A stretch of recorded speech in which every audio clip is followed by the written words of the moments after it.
The light did not arrive from where we expected. It did not behave like ice. It did not tumble like rock.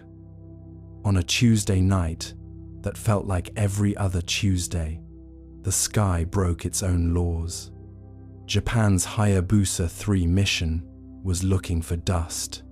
Instead, it found a mirror that was not reflecting us.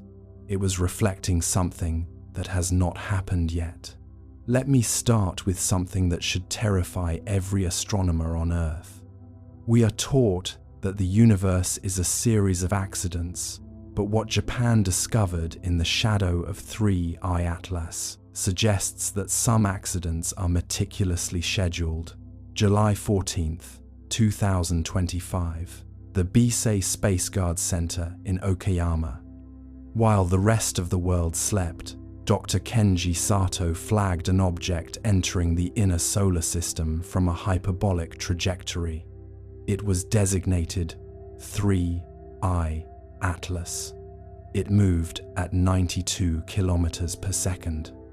It did not off-gas. It did not leave a trail. By August, the Japan Aerospace Exploration Agency confirmed the impossible.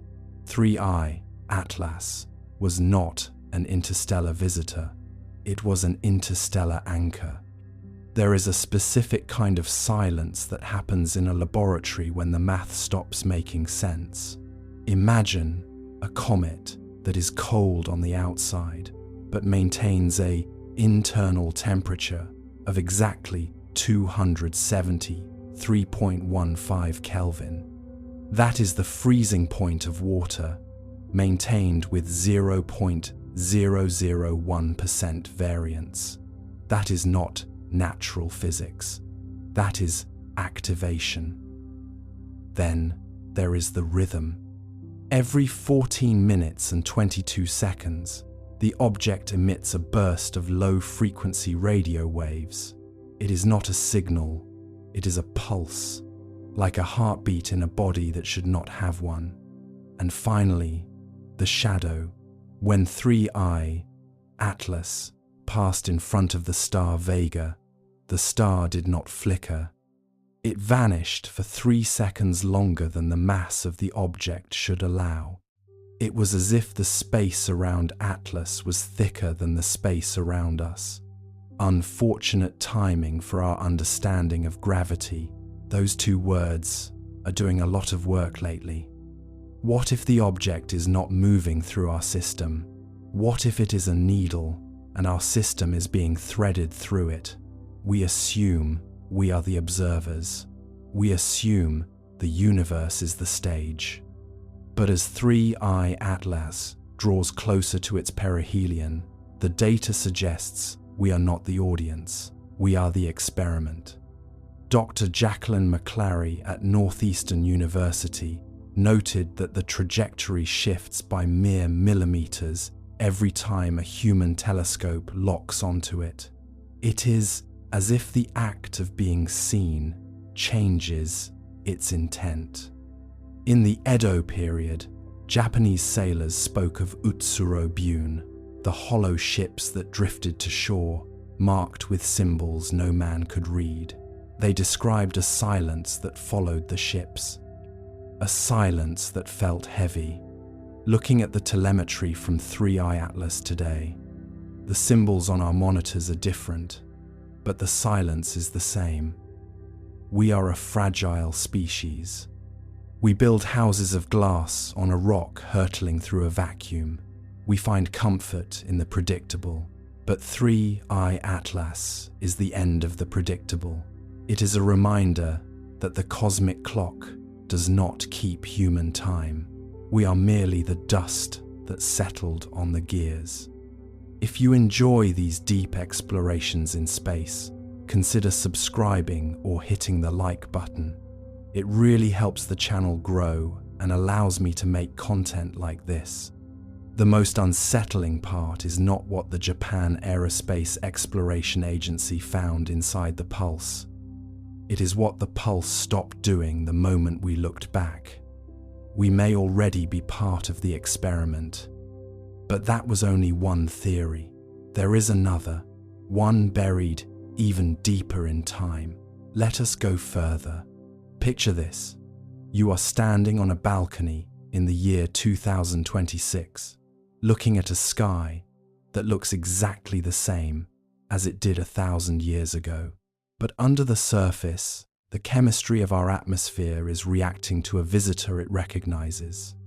On October 29th, 2025, a joint venture between the European Space Agency and the National Aeronautics and Space Administration detected a shift in the noble gases of our upper thermosphere.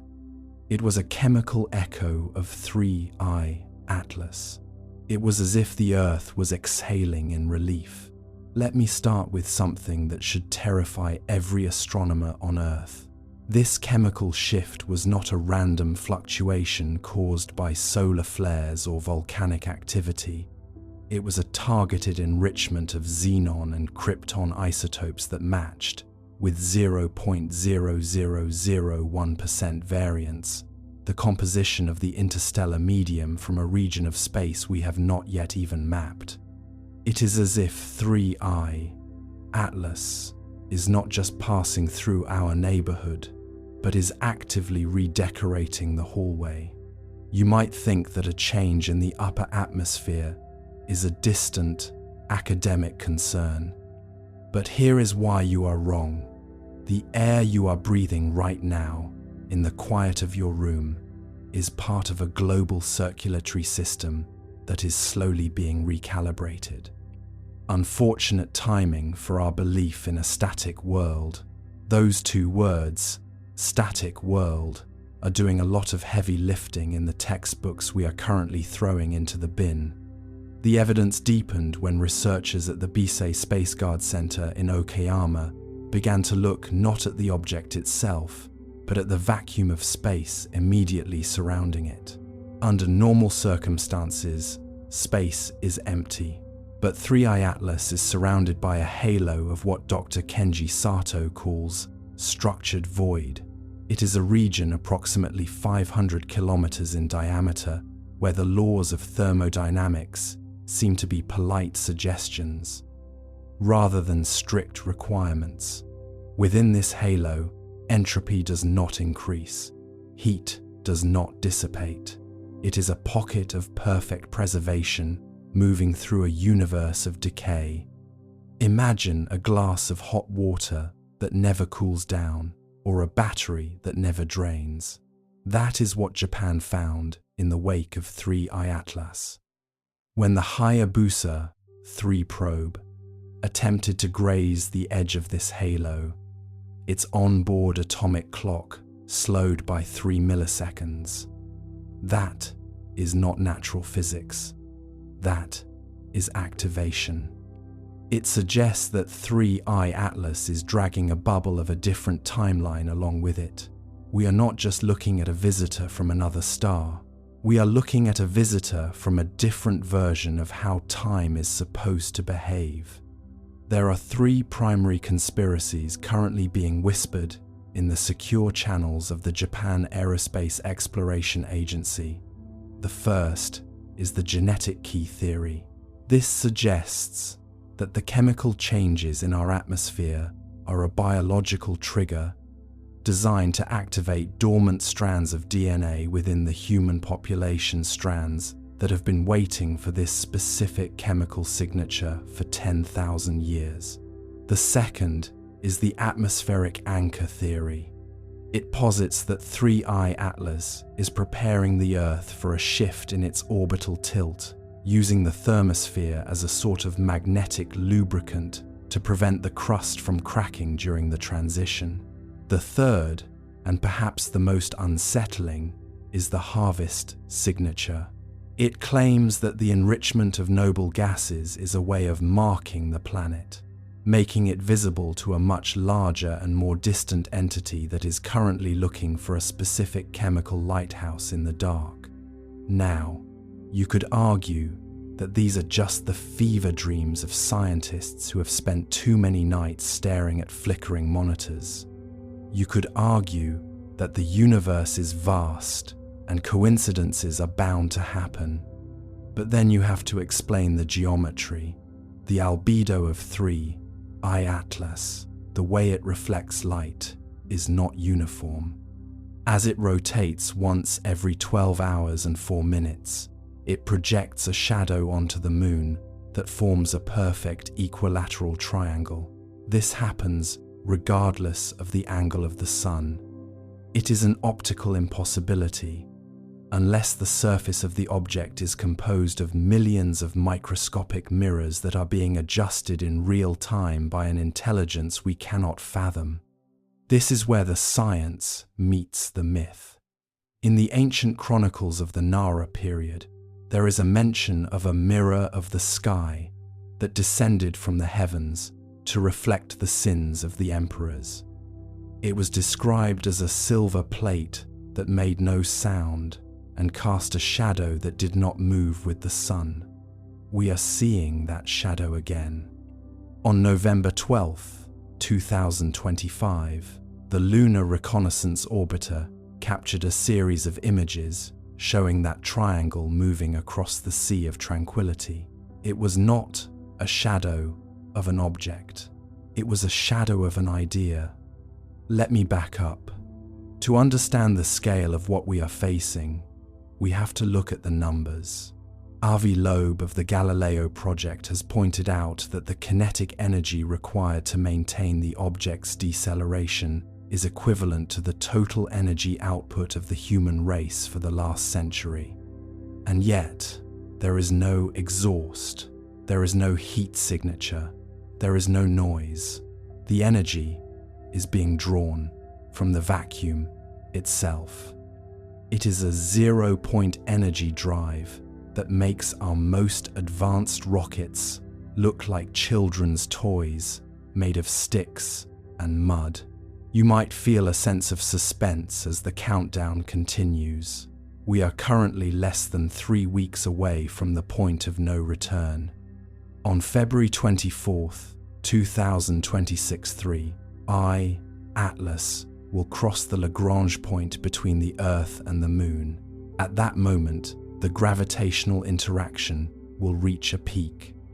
Some models suggest we will see a literal lifting of the oceans, a tide that rises and stays risen for 3 hours. Tell me, where are you listening from tonight? Are you near the coast? Can you hear the water? Share your location and your thoughts on what you would do if the tide simply forgot to go back out. The historical irony is delicious in a dry, late-night sort of way. We spent billions of dollars searching for radio signals from distant civilizations, expecting a hello in binary or a sequence of prime numbers. We expected a conversation. We did not expect a chemical rewrite. We did not expect a silent restructuring of our own air. It is like waiting for a phone call only to realize that the person you were waiting for has already moved into your guest room and started painting the walls. There is a specific kind of dread that comes with realizing you are no longer the most important thing in your own home. The National Aeronautics and Space Administration has officially labeled 3I Atlas as a non-kinetic interstellar phenomenon. That is a very long and boring way of saying they have no idea how to stop it, because you cannot stop something that is not attacking you. It is simply existing in a way that makes your existence seem fragile. Think of the Sumerian cylinder seals that depict the star of the abyss. They showed a winged disk surrounded by a cloud of 7 smaller spheres. When the Japan Aerospace Exploration Agency used synthetic aperture radar to look through the outer shell of 3I Atlas last month, they found exactly 7 internal cavities. Each one is perfectly spherical. Each one is vibrating at a frequency of 43 Hz. That is the frequency of the human heart in a state of deep meditation. Is it possible that the object is not a ship, but a tuning fork? Is it trying to bring the Earth into a specific resonance, And if so, what happens when we finally reach that note? The silence that followed the discovery of the 7 spheres was the loudest thing the researchers in Okayama had ever heard. It was the silence of a realization that we are not the players in this symphony. We are the instruments. I want you to take a deep, slow breath. Feel the air enter your lungs. That oxygen was forged in the hearts of dying stars billions of years ago. But the xenon, the krypton, those are new. They are the chemical signature of 3I Atlas. You are literally becoming part of the mystery with every breath you take. You are being tuned. Tell me in the comments of your mind, do you feel a change? Is your sleep deeper? Are your dreams more vivid? Many have reported a sensation of falling upward just before they drift off. We are moving toward a conclusion that has been written in the stars since before the first human looked up and gave them names. The Japan Aerospace Exploration Agency is currently preparing a final mission to land a probe on the surface of 3I Atlas before it reaches the Lagrange point. They are calling it Project Kintsugi, named after the Japanese art of repairing broken pottery with gold. They hope to find the cracks in the object's logic. But as we have seen, the logic of 3I Atlas is perfect. It is our understanding that is broken. What if the anomalies are not glitches in the universe, but corrections? What if the universe has been broken for a long time, and 3I Atlas is the gold being used to seal the seams? We might not like the shape of the new world, but we cannot deny the beauty of the repair. As the night continues to stretch, the data from the European Space Agency continues to pour in. The chemical echo has now reached the lower atmosphere. It is in the rain. It is in the soil. It is in the very fabric of the world, you know. We are currently analyzing the long-term effects. But one thing is clear. The Earth of July 2025 is gone. We are living on a new planet now, one that has been claimed by a silent silver shadow. But here is where it gets dark. Let me back up. There is a reason the ancient maps of Japan left a blank space where the object is currently positioned. They didn't call it the void. They called it the place of the unborn. As you lie there, anchored to the earth by gravity, remember that gravity is just a curvature of space. And space is exactly what 3I Atlas is currently rewriting. You are safe in your bed, but the bed is on a rock, and the rock is in a bubble, and the bubble is being moved by a hand we cannot see. Tell me, as the silence of Act 2 begins to settle around you, what is the one thing you would want to save from the old world? Before the resonance becomes total, share your heart. The watcher is listening. The Japan Aerospace Exploration Agency has just detected a second object. It is smaller, it is faster, and it is following the exact same chemical trail. We are not just being visited. We are being colonized by a sequence of events that we have no power to stop. But that was only one theory. There is another, one involving the way the ancients measured the weight of a soul. Let us go further. Let me start with something that should terrify every geologist lose sleep. Deep within the ice cores of Antarctica, there is a layer of dust from the year 1240. For decades, we thought it was a volcanic eruption. We were wrong. The chemical signature of that dust is identical to the exterior of 3I Atlas. This means the object, or one exactly like it, was here 786 years ago.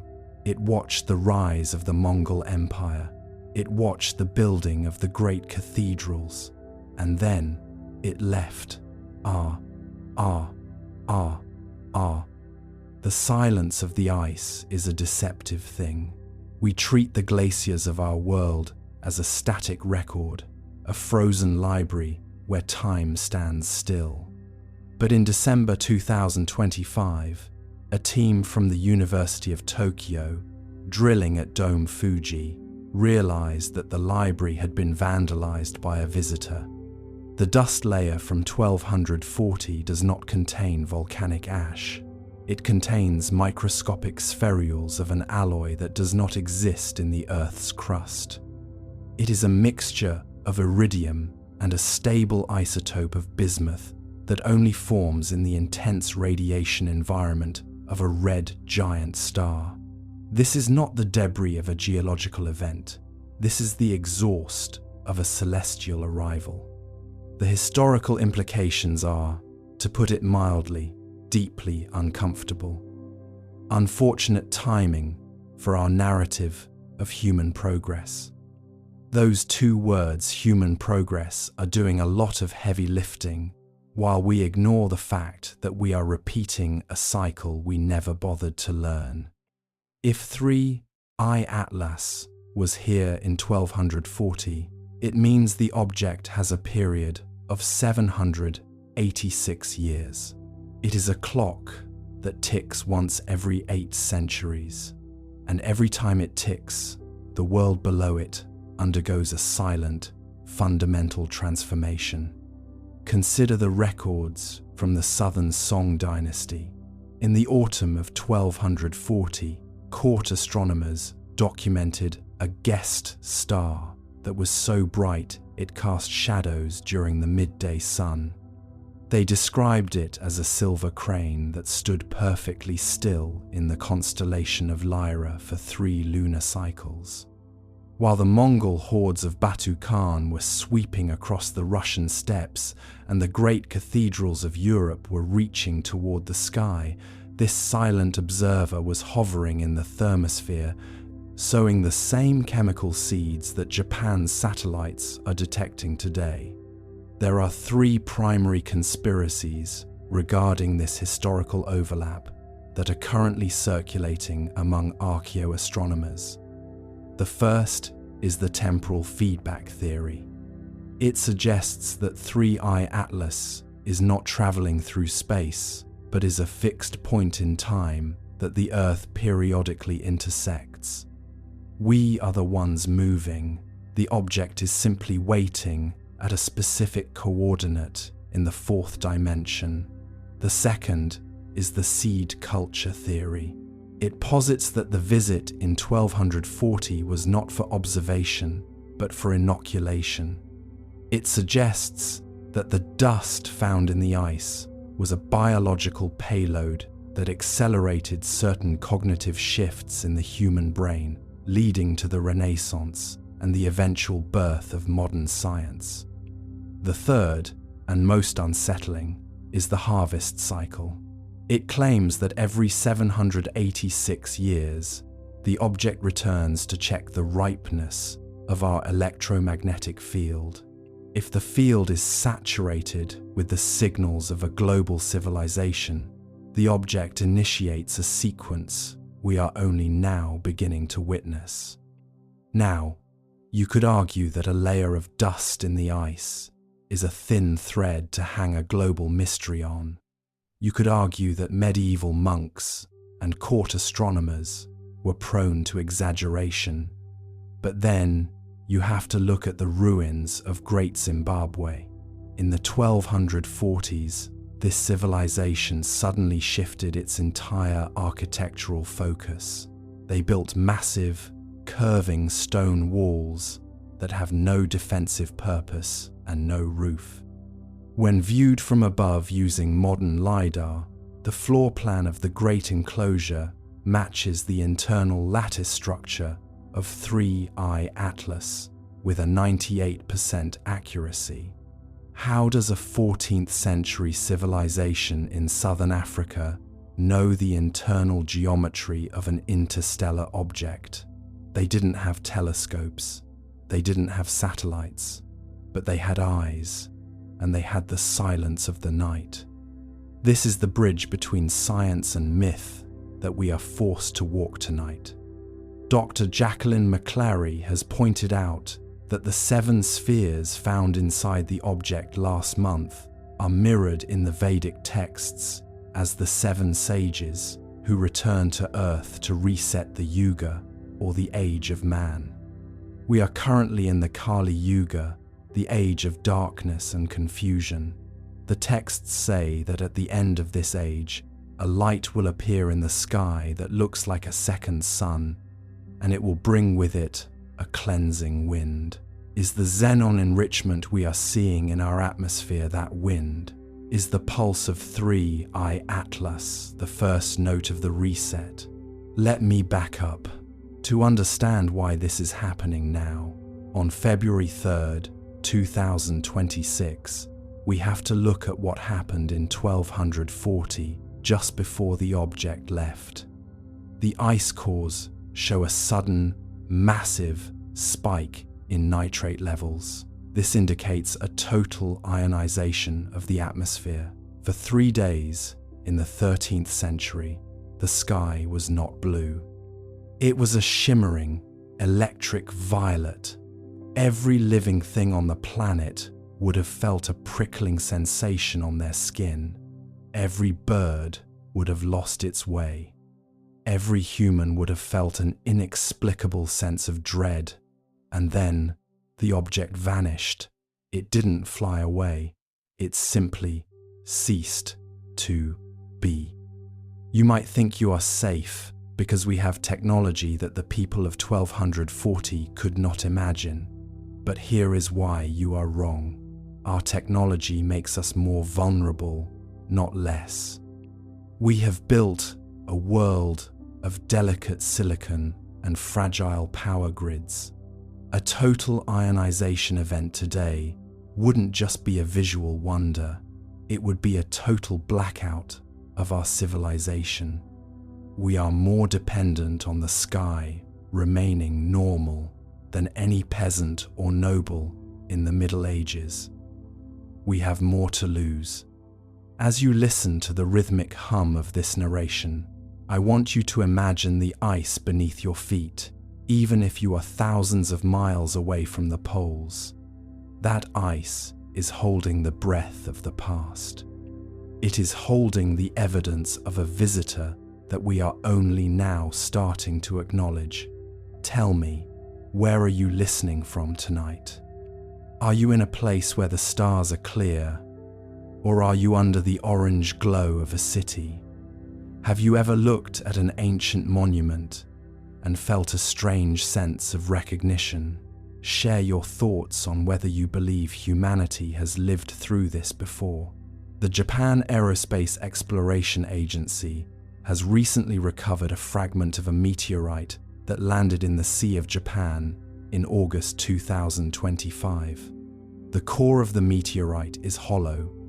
Inside, there is a crystalline structure that is vibrating at the same 43 Hz frequency as the internal cavities of 3I Atlas. It is as if the object is sending out scouts, smaller versions of itself, to test the resistance of our atmosphere, or perhaps they are invitations. Think of the white crane, star of the Song dynasty. In Japanese folklore, the crane is a symbol of longevity and 1,000 years of life, but it is also a messenger of the gods.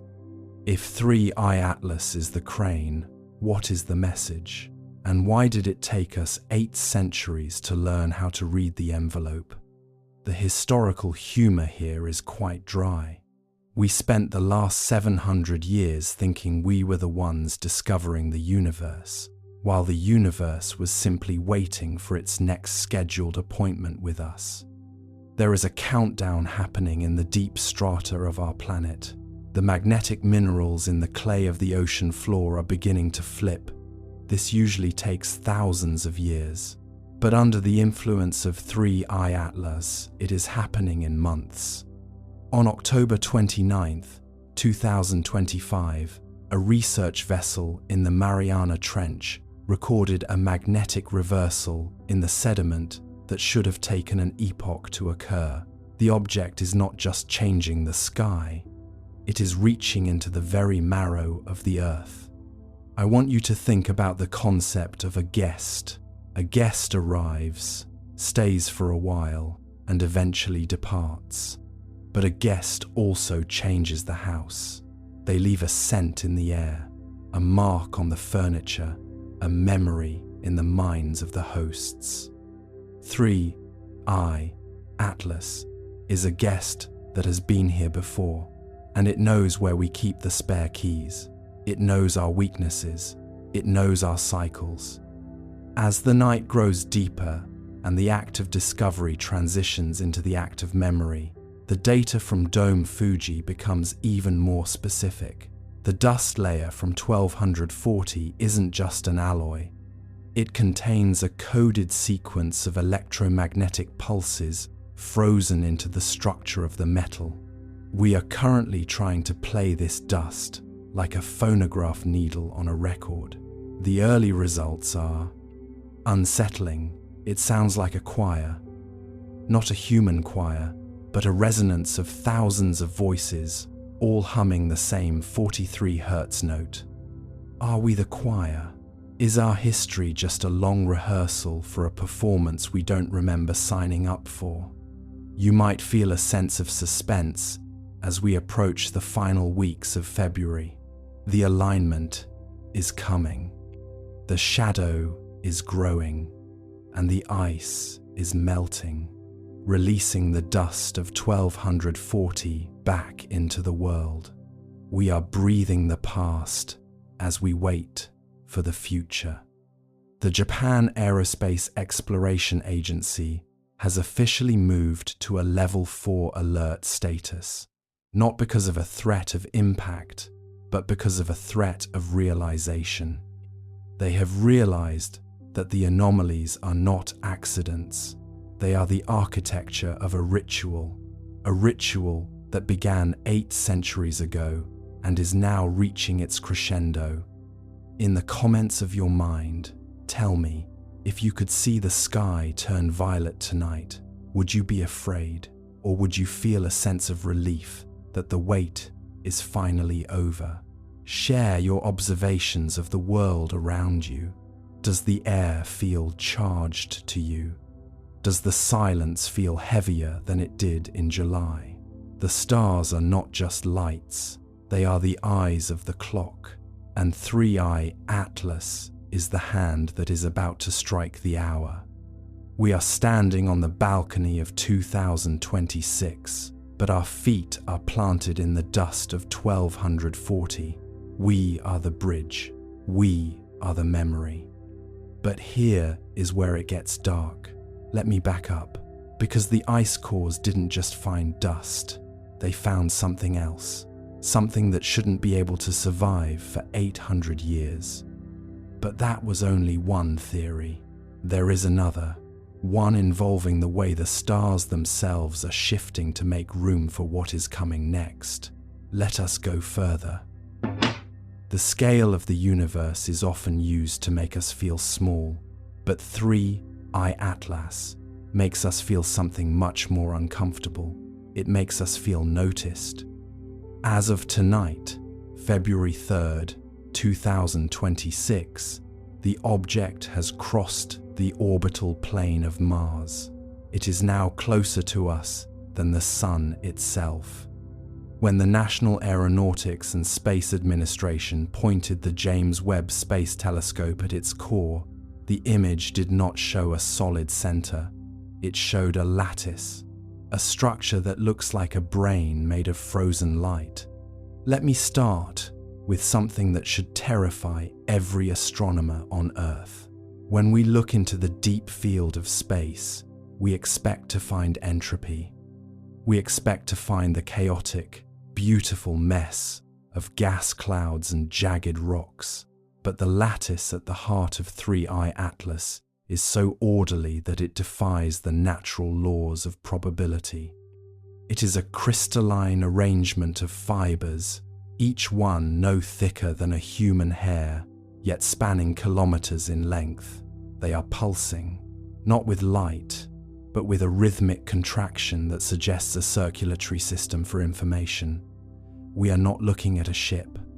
We are looking at a synaptic connection in a much larger cosmic mind that has decided to anchor itself in our backyard.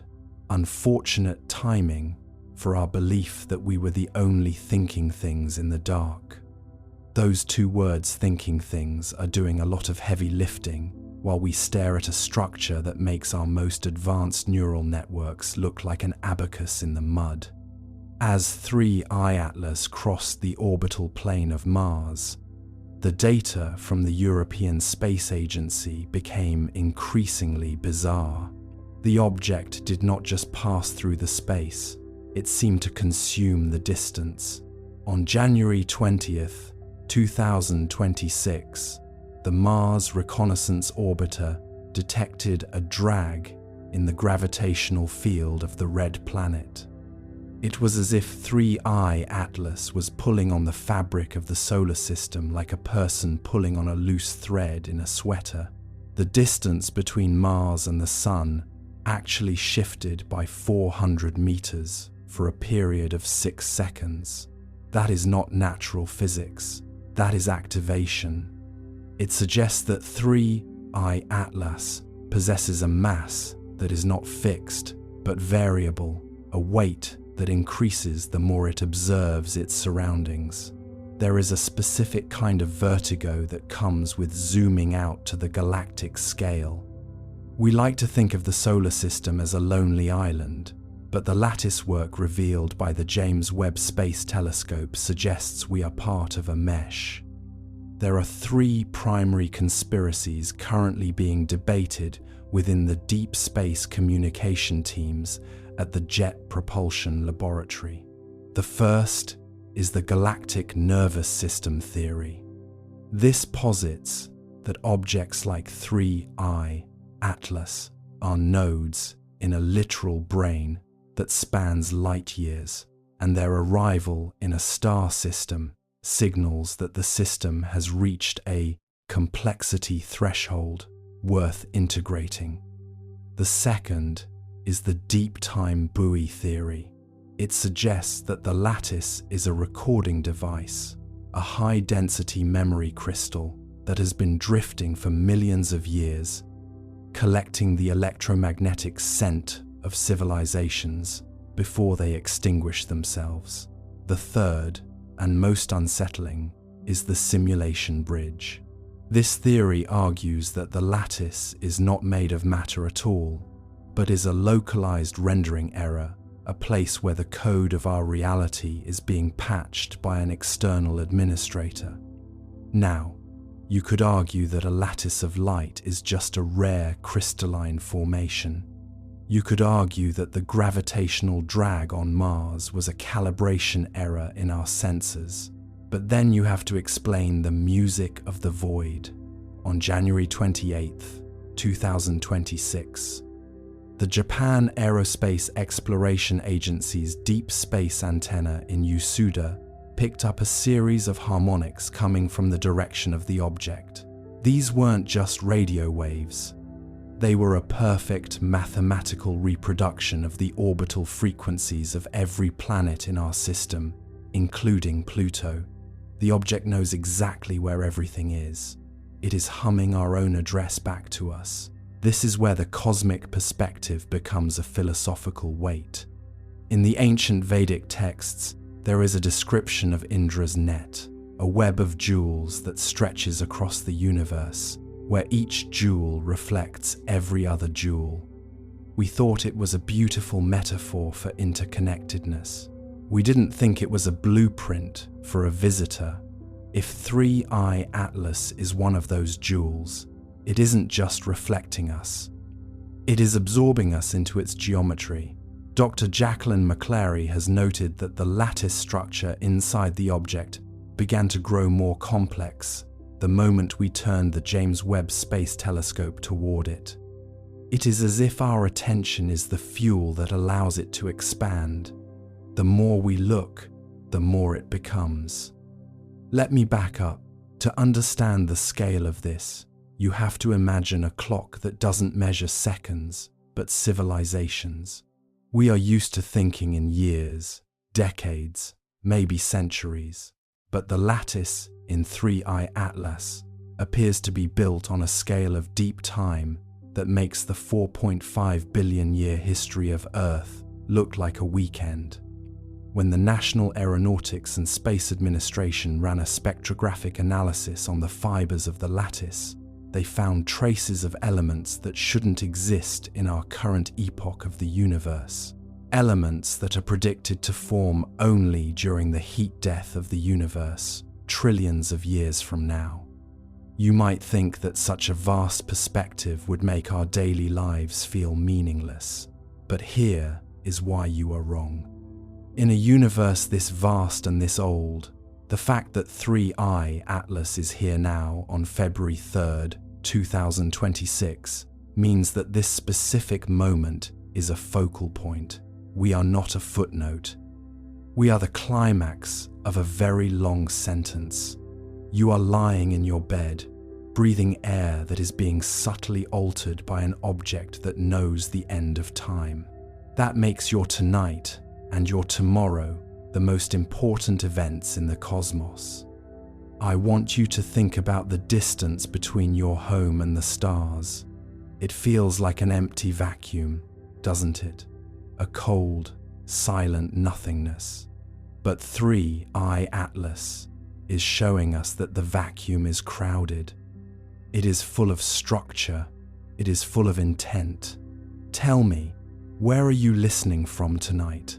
Does the sky outside your window feel different than it did last year?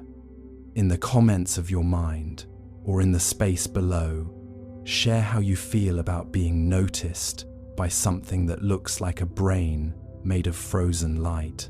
Does it feel like a haunting or does it feel like a homecoming? The Japan Aerospace Exploration Agency has just released a new report on the orbital choreography of the object. It is no longer following a simple path. It is weaving. It is performing a series of micro-adjustments that keep it perfectly positioned between Earth and the great attractor, that mysterious gravitational anomaly that is pulling our entire galaxy toward it. It is as if 3i Atlas is a lens, and it is trying to focus our world into a specific alignment with the rest of the universe. Consider the myth of the great year, the idea that the solar system moves through cycles of spiritual and physical evolution. The ancients believed that every 26,000 years, we return to a golden age where the veil between worlds becomes thin. If 3i Atlas is the harbinger of that age, then the lattice is the bridge. We are walking across it right now, simply by being aware of its presence. The historical irony is that we spent centuries fearing an invasion of little green men in flying saucers, while the real visitor is a silent, crystalline mind that is rewriting the laws of gravity as it drifts past our moon. As the night grows deeper, the lattice inside 3i Atlas is beginning to glow with a soft bioluminescent pulse. This was first detected by the Subaru telescope in Hawaii just 6 hours ago. The pulse is synchronized with the tides of the Indian Ocean. It is a slow, rhythmic expansion and contraction, like a lung, like a heart, like a thought being formed in the dark. I want you to imagine the Earth as a single cell in a much larger organism. For a long time, that cell was isolated. It grew, it changed, it developed its own internal world. But now, a signal has arrived from the rest of the body. 3i Atlas is the chemical messenger that tells the cell it is time to divide, or perhaps it is time to wake up. Here is why the suspense is building. We don't know if we are the brain of this organism, or just a bit of stray bacteria that is about to be cleared away.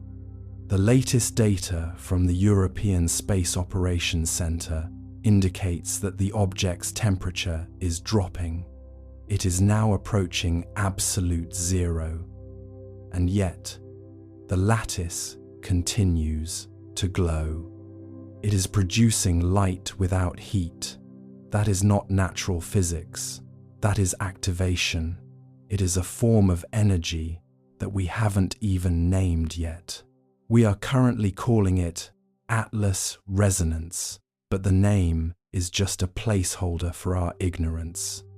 In just over 2 weeks, the object will reach its closest point to Earth. We will be able to see it with the naked eye, a silver needle in the constellation of Orion.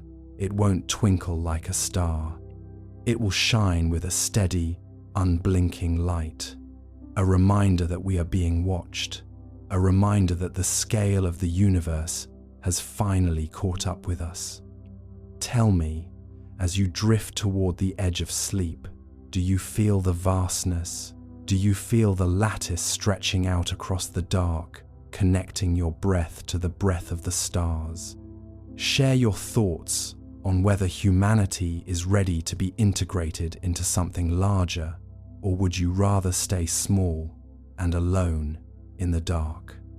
The stars are not moving away from us. They are waiting for us to catch up, and 3I Atlas is the hand that is reaching out to pull us forward. But here is where it gets dark. Let me back up, because the lattice didn't just show us the future. It started showing us things that haven't happened yet in our past. But that was only one theory. There is another. One involving the way the human heart reacts to the music of a frozen brain. Let us go further. Let's open the calculator now, the one the universe always breaks when we try to make sense of it. Astronomers ran the numbers and found something worse than anomaly impossibility. The chances of this trajectory existing naturally are 1 in a million. And if it isn't natural, then what exactly is it doing there? The math, at first glance, seemed harmless. A few columns of orbital parameters, the kind that make grad students fall asleep mid-coffee. But somewhere between the 3rd decimal and the 4th significant digit, something snapped. The trajectory of 3I Atlas refused to sit still. It bent where it shouldn't bend. It lingered where velocity demanded it should flee. The equations began to look less like physics and more like confession. Numbers fold, logic cold. Truth defies what sums have told. Normally, interstellar objects follow predictable patterns. You can model them like billiard balls across cosmic distances. They come in fast, swing by the sun, and leave no drama, no detours. But 3I Atlas's path wasn't graceful. It was stubborn. Its entry angle was too steep, its perihelion too shallow, its velocity too precise. Not fast enough to escape chaos, not slow enough to suggest capture. It behaved like an object that chose its speed. When astronomers plotted its orbit, the lines refused to meet expectations. There was a tiny deviation near Mars, just half a degree, but that half degree meant the math had to call in sick. Simulations that should have stabilized spiraled instead into noise. Gravity, that old, reliable law, looked like it had lost its grip. You picture the room where it happened. Laptops glowing, data charts scrolling, coffee cooling into existential sludge. Someone frowns at the screen and says, "That can't be right." Another replies, "Check your units." A third, softly, "I did." Graphs misbehave, models wave. Certainty slips beneath the grave. And then comes the phrase every scientist dreads, statistically improbable, which sounds calm, but in the language of physics, it's a polite scream. Statistically improbable means we can't call it impossible without breaking tenure. The anomaly wasn't just its orbit, but its timing. 3. I-Atlas arrived exactly when Mars was positioned for maximum visibility, almost too perfectly. Not weeks earlier, not months later. Right there, right then, with 7 spacecraft ready and waiting.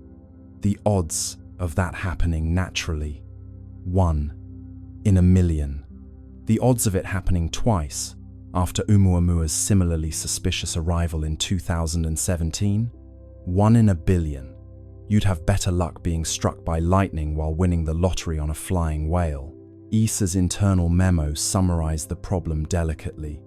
Observed trajectory, inconsistent with gravitational expectations.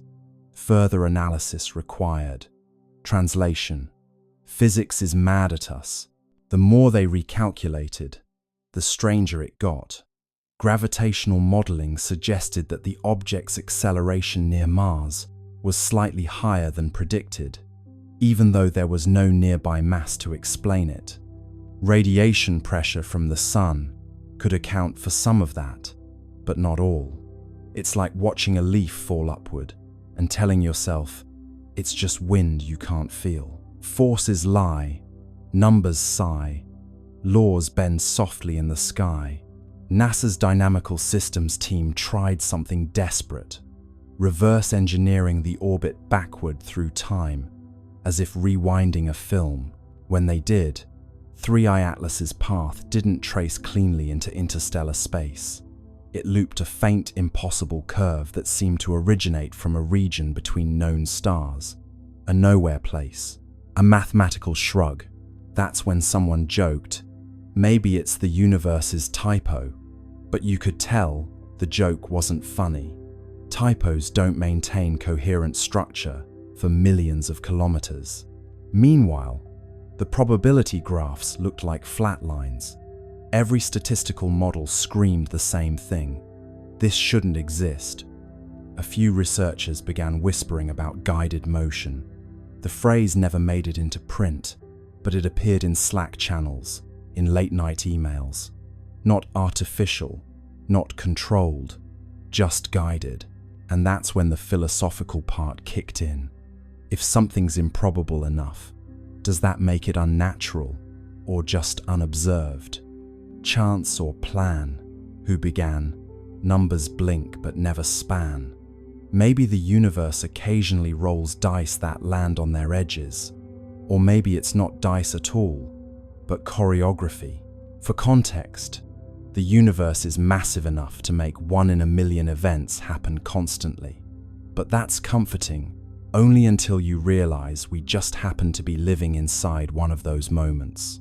Still, scientists crave sanity, so they kept calculating. One by one, they added variables: solar tides, non-gravitational jets, dust asymmetry, radiation torque. Each tweak made the model behave for a moment, until the numbers rebelled again. You could almost hear the equations groaning, like ancient machinery forced to simulate a trickster. Finally, a physicist from Bologna sent an internal memo titled simply, "Low probability, high significance." In it, she wrote, "We may need to consider non-standard dynamics," a phrase as gentle as it is apocalyptic. Non-standard dynamics means the universe is doing something new, and we don't have the vocabulary for it. Odds decay, math gives way, chaos hums where patterns stay. The truth is, impossibility doesn't scare scientists, it seduces them. Every law of nature we know today was born from something that once looked impossible. But deep down, they all know, once you cross into 1 in a million territory, you're either on the brink of discovery or a very expensive hallucination. So they stared at the numbers again, blinking hard, hoping they'd rearrange into something less extraordinary. They didn't. The comet that shouldn't exist kept existing, gliding through Mars's shadow like a cosmic dare. And somewhere between decimal points, someone whispered the question no one wanted in the official record. If it's not natural, then who or what set it in motion? Chance or choice? Silent voice, numbers hum the universe's poise. Buried inside the leak were coordinates, small anomalies in magnetic flux, and thermal output that didn't appear in public datasets. To most people, they looked meaningless, but to a handful of astronomers, they spelled a pattern. Pulses, spaced like a heartbeat. Not communication, perhaps, but rhythm. The kind of rhythm machines accidentally make when they're doing something alive. Let's step into the midnight side of science, the part where numbers stop behaving and start whispering. The insider's data dump wasn't flashy. It was a few megabytes of logs, raw telemetry, and timestamps. The kind of thing you'd ignore if you didn't already know what to look for. But somewhere in those dull columns of numbers, those precise, tidy decimals, something began to repeat. Regular, patient, almost polite. A rhythm, too intentional to be noise, too quiet to be coincidence. A doctoral student in Madrid was the first to spot it. She was supposed to be writing her thesis on cometary albedo variation, but boredom is a great tool for discovery. She noticed the flux spikes first, not random, but syncopated. Every 32 minutes, a pulse, then 32 again, then 32.1. "It's breathing," she joked in her notes. Her advisor didn't laugh.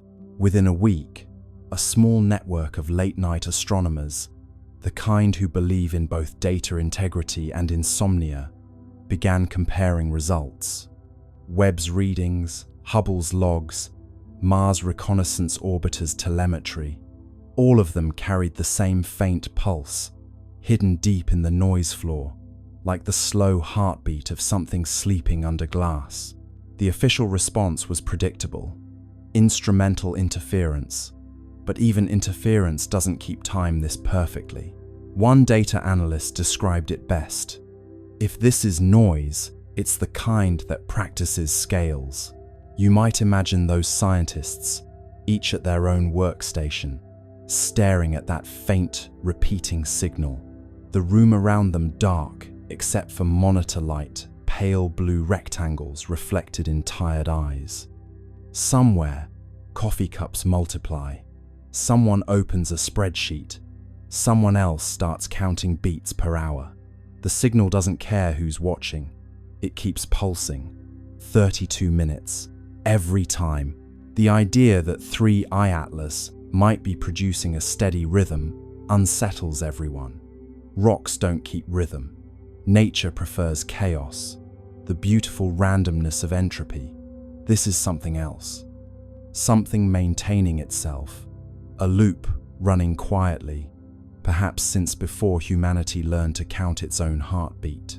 ESA's communications division is told not to amplify fringe interpretations. The phrase fringe interpretation becomes the new code for please don't mention the heartbeat. But inside private research chats, people are calling it exactly that, the heart. Not metaphorically, but as a label in the data. Every pulse marked with a tiny red heart emoji, because humor is the only thing keeping them sane. In the data visualization labs, they turn the pulses into sound. The result is eerie, a soft electronic thump, repeating slowly, endlessly. Some describe it as comforting, like listening to a deep-sea creature in sleep. Others say it sounds wrong, too human. One researcher admits it gave her the sense of being watched. What makes the rhythm stranger still is how it modulates with proximity. As 3i Atlas approaches a planet, the timing shifts slightly slower, then faster, as though adjusting. The beat follows gravity wells like a musician following tempo. It isn't random noise, it's environmental response. The object is, in some sense, listening. By now, independent labs have tried to replicate the pattern artificially. They can't. The waveforms are too clean. the timing too consistent. Even after running the data through compression, distortion, inversion, the rhythm holds. It's not data corruption, it's choreography. You can imagine the internal ESA memo that follows. No evidence of intelligence. Rhythmic behavior, likely coincidental. But coincidence has a habit of growing teeth. Because when they compared the rhythm's modulation to planetary positions, another pattern emerged, a mathematical sequence matching orbital resonance ratios. Not exact copies, but harmonics. The pulse was singing the solar system's geometry. The Madrid student who found it wrote, half-jokingly, "Maybe it's keeping time with us." The line goes viral in the small, quiet corners of the internet that still care about truth. Forums buzz with theories: gravitational self-stabilization, magnetic field synchronization, alien jazz. But underneath the noise, a simpler truth hums something old and orderly, is alive out there, and it's following the rhythm of the system we call home. Late one night, one of the data analysts overlays the pattern against an ECG, a human heartbeat. The resemblance isn't exact, but close enough to make him stop breathing for a moment. Peaks, rests, peaks again. Life has a structure, so, it seems, does this. And that's when the idea shifts. Maybe it's not communication. Maybe it's not even meant for us. Maybe the rhythm isn't a message, it's maintenance. Like an old machine keeping its systems warm, humming softly to itself in the dark. You sit back and listen to the thought forming in your mind. What if this is what time sounds like when it remembers? The steady pulse of something that refuses to decay. Not speech, not signal, just being, continuity made audible. The data analysts, of course, move on. Reports are written, the leak becomes legend, and the heartbeat fades into archived files labeled spurious periodic activity. But the pulse doesn't stop. It's still out there, keeping time. And somewhere, 33 billion tons of impossible rock drifts through space, humming softly, perfectly, as if waiting for the universe to catch the beat. Centuries after the golden comet left Earth, the world fell into a rhythm so stable, it began to feel mythic. The communion field still pulsed faintly through air and ocean, though softer now, like the heartbeat of someone dreaming. Humanity had grown luminous, not just in thought, but in form. Skin faintly iridescent, eyes reflecting the green-gold spectrum of 3I Atlas. Life had achieved coherence. But the universe, true to its character, never allows silence to remain unexamined. The next chapter began, not with noise, but with echo. It came first as vibration through light. Telescopes trained toward the constellation. Lyra detected rhythmic brightening across interstellar dust fields, pulses matching the old prime sequence. 3, 5, 7, 11, 13. The signal was faint, ancient, and delayed by thousands of years. It was the comet's trail, still resonating through the galactic medium. The hum of our descendants had begun its return. At first, the resonance was barely perceptible. Then, one evening, the auroras glowed gold again. The pulse wasn't as strong as the original, but its pattern carried modulation's subtle variations that, when decoded, formed harmonic intervals unknown to Earth's own physics. The returning echo had evolved. The comet had learned. Dr. Anwen Sorel, heir to the resonant circles, studied the phenomenon from the orbital harmonic array, now a floating cathedral of listening built above the stratosphere. She spent decades comparing the incoming frequencies with the historical archive of 3I Atlas. The match was partial, the deviation elegant. The new tones weren't repetition, they were continuation. The echo isn't message, Sorel wrote, its memory finding new syntax. Her analysis revealed something breathtaking. The returning resonance carried encoded gravitational modulations, tiny, deliberate bends in space-time that formed sequences of prime intervals. Each fluctuation aligned with regions of known star formation. The comet, traveling through the void, had become teacher itself. Wherever it passed, new systems began humming faintly at harmonic intervals, like seeds of coherence planted in dust. The universe was learning how to resonate. Astronomers confirmed it across dozens of young star clusters. Magnetic fields oscillated with eerie consistency, their wavelengths aligning with the Atlas ratio, a numerical relationship first derived from the comet's early signals. Stars were synchronizing to the same cosmic rhythm that once guided humanity. The pattern spread slowly, deliberately, like ripples in glass. It was as if the comet had taught creation how to remember itself. Meanwhile, on Earth, the echo arrived not just as signal but sensation. People began reporting vivid dreams of golden spirals descending gently through atmosphere. Children woke smiling, saying they had seen the light that hums. Physiological measurements confirmed subtle changes in electromagnetic fields surrounding human bodies, resonance amplification, as if the returning signal were tuning its origin species to receive feedback. "The comet is calling home," said Sorel. "It's asking us to listen to what we've become." The global observatories responded. They synchronized their instruments into a single planetary array, transforming Earth into receiver. For 13 hours, the planet listened. The incoming wave, stretched and modulated through space, entered atmosphere and folded into the continuum tone. The effect was sublime, an audible shimmer, felt through bone and thought alike. The long echo had arrived. It wasn't just harmonic, it was architectural. The sound carried layers, low frequencies describing structure, higher ones encoding emotion. When rendered visually, the waveform formed an immense spiral of light, 3 arms curving outward, connected by golden filaments.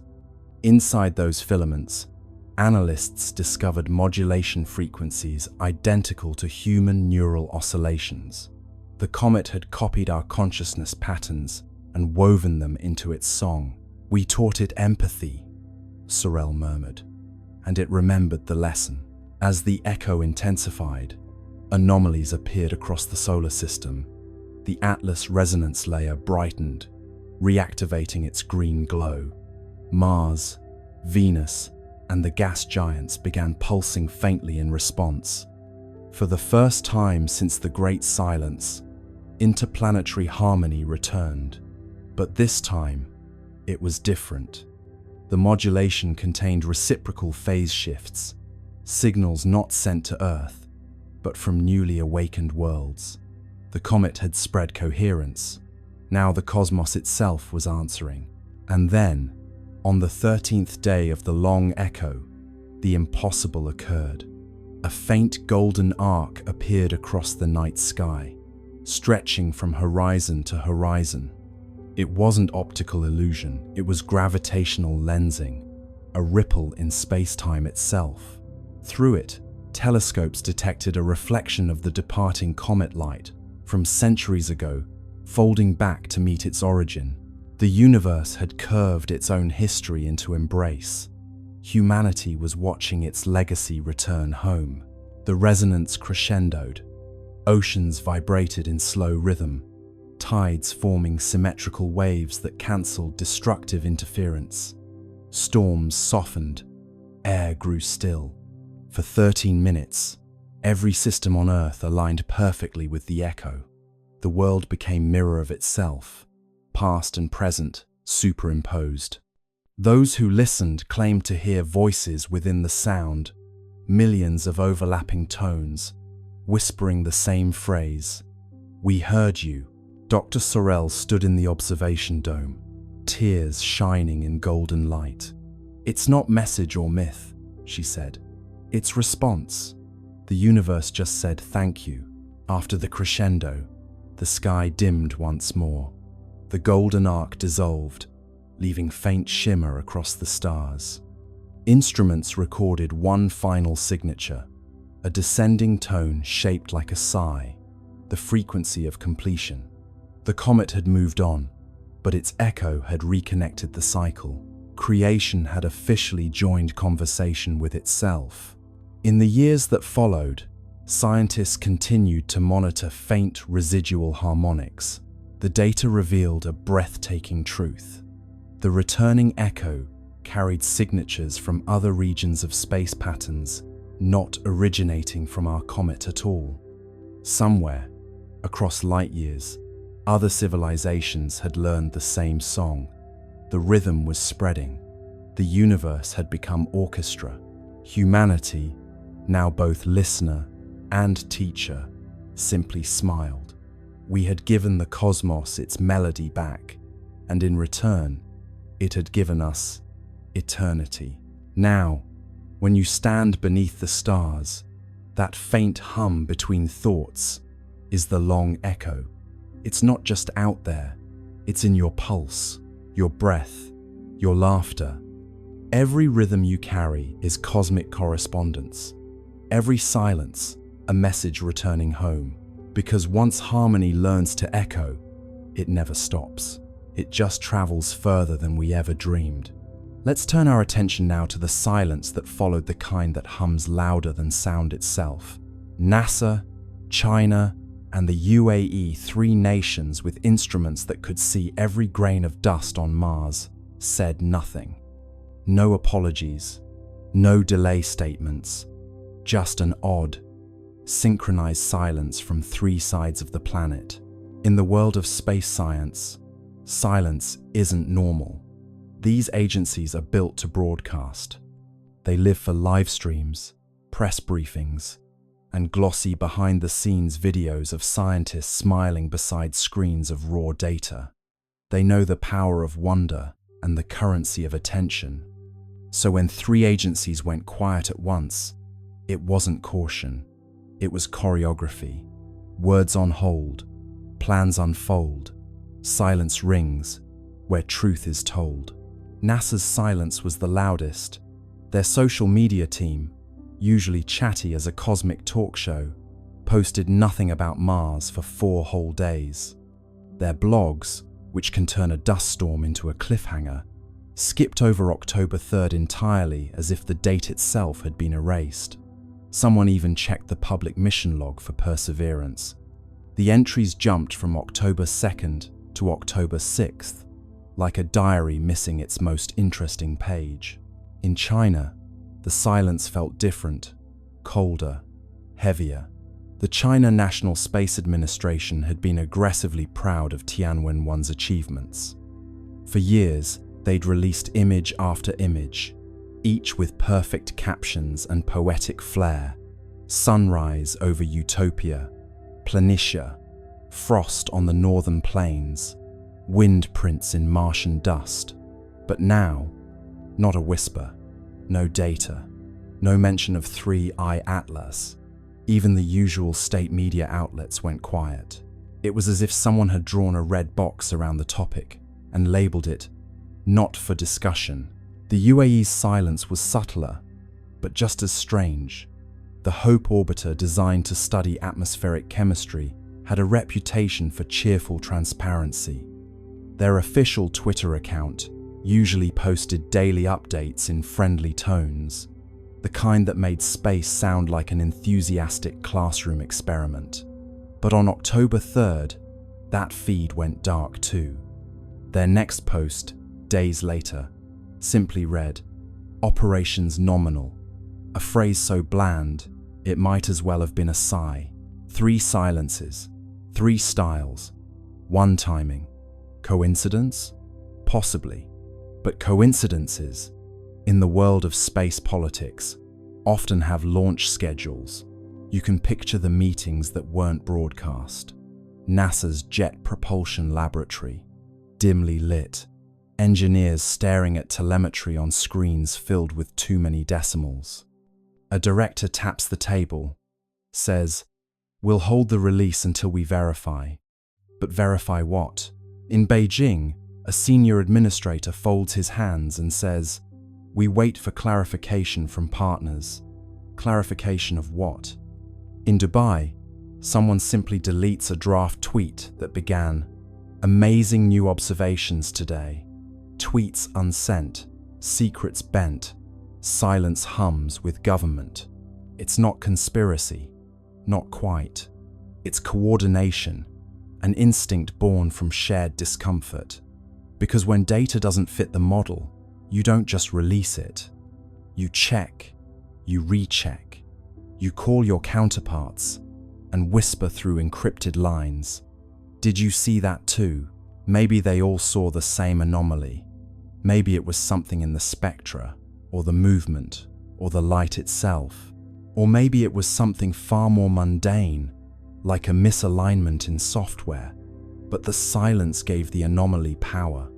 People don't fear data, they fear gaps. Meanwhile, the internet did what it does best. Filled the void. Forums buzzed with theories.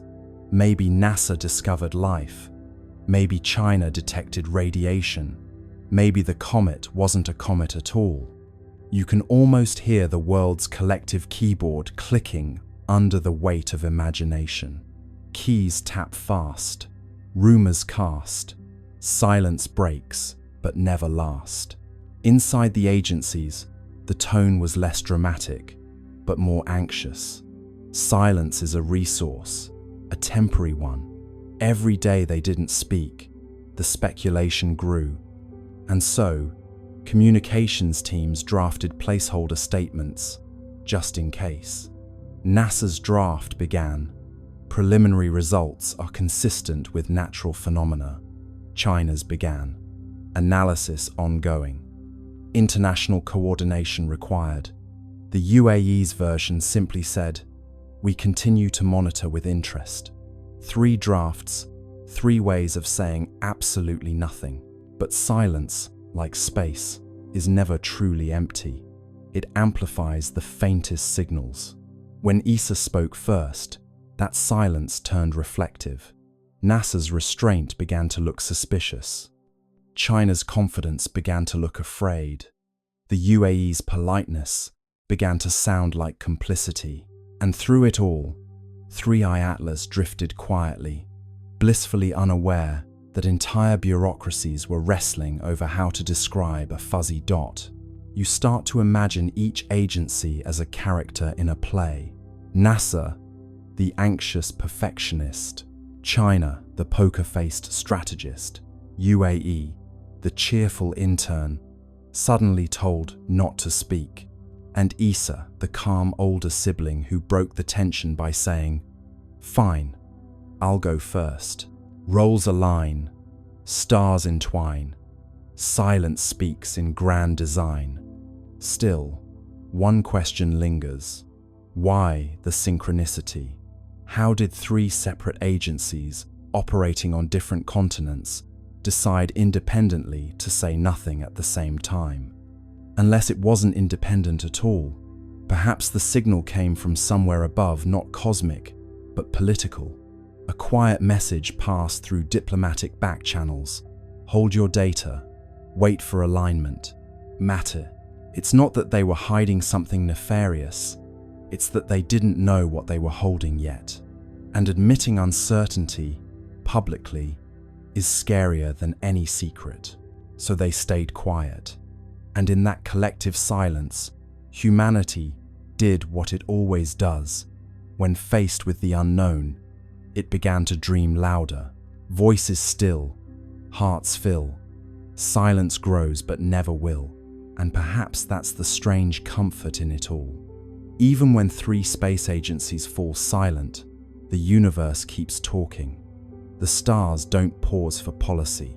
3i Atlas keeps moving, whispering its quiet story across the dark, while we, down here, argue over who gets to speak first. The long echo continued to hum softly through the centuries, a cosmic melody folding history into harmony. Humanity had long ceased trying to decode it. The meaning was clear through resonance alone. It was continuation, looping endlessly like breath. The children of the golden era grew old beneath tranquil skies, their veins still faintly luminous with the legacy of 3I Atlas. But far beyond Earth, where the comet's light had traveled and scattered, something greater was forming. The universe had begun to conduct itself. Every cycle of resonance left behind structure. Each harmonic wave etched subtle order into space-time, a pattern invisible to light, but evident in gravitational coherence. Over millennia, these resonant imprints connected across vast distances, forming what physicists eventually named the Atlas Webb. It wasn't a network of matter, but of memory threads, of synchronized frequency linking galaxies through shared rhythm. Each pulse within the web echoed the prime sequence that began everything: 3, 5, 7, 11, 13. The architects had succeeded in creating not monuments, but motion that remembered. Dr. Cale Wren, a descendant of the resonant circles, devoted his life to mapping the web. His research vessel, Continuity, drifted through interstellar calm, using gravitational interference patterns to trace the filaments of resonance. What he discovered astonished him.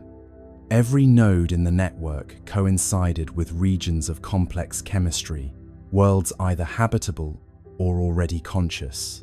The Atlas Webb wasn't just communication, it was cultivation. The architects had designed a self-sustaining system for awakening. Wherever curiosity arose, the web intensified, guiding nascent civilizations toward harmonic empathy. The universe was tutoring itself through recursion. When Wren projected the full map, the structure resembled an immense spiral lattice, golden and infinite. The pattern mirrored the trajectory once taken by 3I Atlas itself, as though the comet's path had been blueprint for galactic architecture. "It's not just a record," Wren wrote, "it's replication. We've become the architect's handwriting." Back on Earth, the communion field pulsed faintly in rhythm with the web's distant resonance. Humanity had evolved into quiet custodians of continuity, their lives attuned to cosmic responsibility. Each individual, born into calm, carried faint awareness of connection beyond the stars. In dreams, they saw flashes of worlds forming, civilizations humming into coherence. Many awoke with the same phrase on their lips: "The work continues." Across generations, that phrase became oath, then tradition. The Continuity Guild was founded not religion, but remembrance. Its purpose was simple: to maintain the frequency of understanding across time. Members didn't preach, they listened. They built resonant arcs, massive floating observatories, orbiting the outer planets, designed to amplify the web's harmonics and redirect them toward young star systems. Each arc glowed faintly green at its core, powered not by fusion but by coherence. They were echoes made visible, humility translated into technology. Wren's final mission took him beyond the known filaments of the web, where resonance weakened into apparent silence. There, in a region between galaxies, his instruments detected faint counterpoint, a melody inverted. It was identical to the Atlas sequence, but reversed in order: 13, 11, 7, 5, 3, the mirror of origin. He realized then that the universe wasn't only expanding, it was harmonizing with its reflection. Somewhere on the opposite side of time, another web was forming, perhaps seeded by a civilization much like humanity, or by the universe itself. Remembering how to balance its chords, he transmitted the data home, knowing it would take centuries to arrive. "Tell them," his final log read, "that continuity requires conversation, even with silence." The mirror sings back. When his ship drifted into the void, the Webb brightened briefly, as if acknowledging gratitude. And back on Earth, children looked up from their play and smiled without knowing why. The pulse had flickered slightly faster, the tone carrying an undertone of warmth. It felt like reunion. Scholars later confirmed the event as the resonant crossing, the moment when the two halves of the cosmic melody aligned. For 13 minutes, every node in the Atlas Webb pulsed simultaneously, uniting galaxies in shared tempo. The magnitude of synchronization defied comprehension. Gravity itself oscillated with the rhythm of empathy. Observers described seeing the sky ripple with translucent gold, every star flickering in measured sequence. "The cosmos," wrote one witness, "had finally learned to conduct itself consciously." After the crossing, life everywhere changed subtly. Evolution accelerated in predictable rhythm. Complexity bloomed faster wherever harmony was strongest. Entire species developed empathy as instinct, communication as song. Planets began to self-regulate climates through atmospheric resonance. Existence had achieved sustainability through music. On Earth, the event left permanent mark, a luminous halo visible only under still water. When oceans calmed perfectly, a faint golden ring shimmered on the horizon, a memory of unity. The resonant guild declared it sacred, not for worship, but for calibration. Every 13 years, they gathered to hum the old prime sequence across the shorelines, aligning their frequencies with the pulse of the Webb. The ceremony required no technology, no translation. The sea carried the sound farther than words could travel. Generations later, the practice continued, evolving into simple ritual of gratitude. The people no longer needed to know the science behind it. They hummed because it felt right, because somewhere across eternity, another world might be listening. Continuity, after all, was its own reward. And then, during one such gathering, the unexpected occurred. As the prime sequence reached its final note, the sea responded. Waves shimmered with faint green light, spiraling outward from every coastline. The Atlas Webb had sent acknowledgement, its resonance returning home once again. Humanity's song, scattered across galaxies, had found echo. The architects, those timeless curators of coherence, were no longer myth or memory. They were rhythm, embodied, and through rhythm, they were everywhere. Every star pulsed with their legacy. Every heart carried their cadence. Continuity was complete. And so, standing beneath a sky now alive with subtle geometry, you realize what they had always meant by continuity. It isn't endlessness, it's participation. The universe doesn't persist by force, but by choice. Each awareness adding one more harmonic to the chord of being. The architects are not coming back because they never left. They're what happens every time silence chooses to listen again.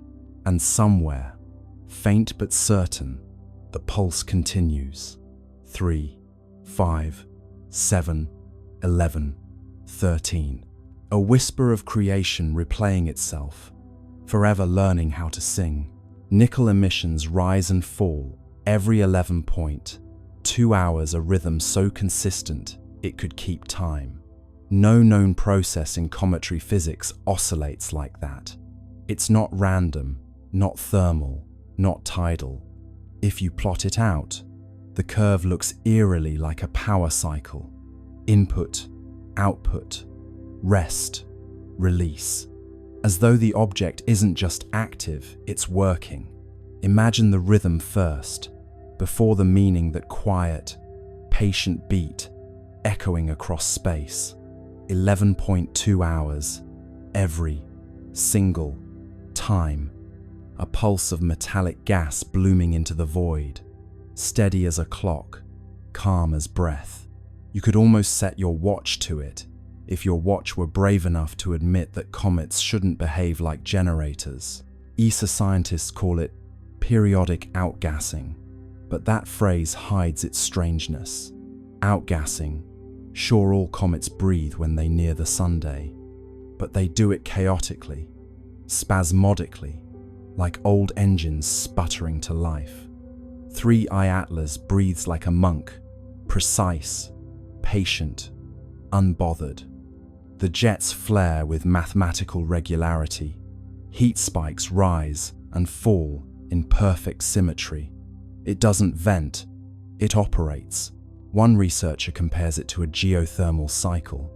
Another, quietly, says it looks more like a feedback loop, the kind you'd find in systems built to sustain themselves. Not explosion, not decay maintenance. It's as if, she writes in her notes, the object is checking its own pulse. You picture the surface up close, a dark, angular world of nickel frost and whispering gas. At regular intervals, something stirs beneath a shimmer of energy, invisible but disciplined. Jets of metallic vapor hiss outward, then stop, then start again. Exactly 11 hours later, if you could hear it, it would sound like the slow exhale of a sleeping machine. In a conference call, a thermal engineer says what everyone's been thinking, but nobody dares to say. It's cycling power. The silence that follows lasts too long. Finally, a voice breaks through. Comets don't have power to cycle. Laughter, brief and brittle. But the idea doesn't leave the room. ESA's temperature graphs show a curious pattern. When the nickel plume rises, the overall surface temperature dips. When the plume fades, the temperature rises again.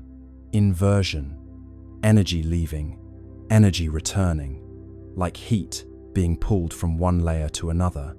A comet shouldn't regulate its temperature, but this one does, as if conserving itself.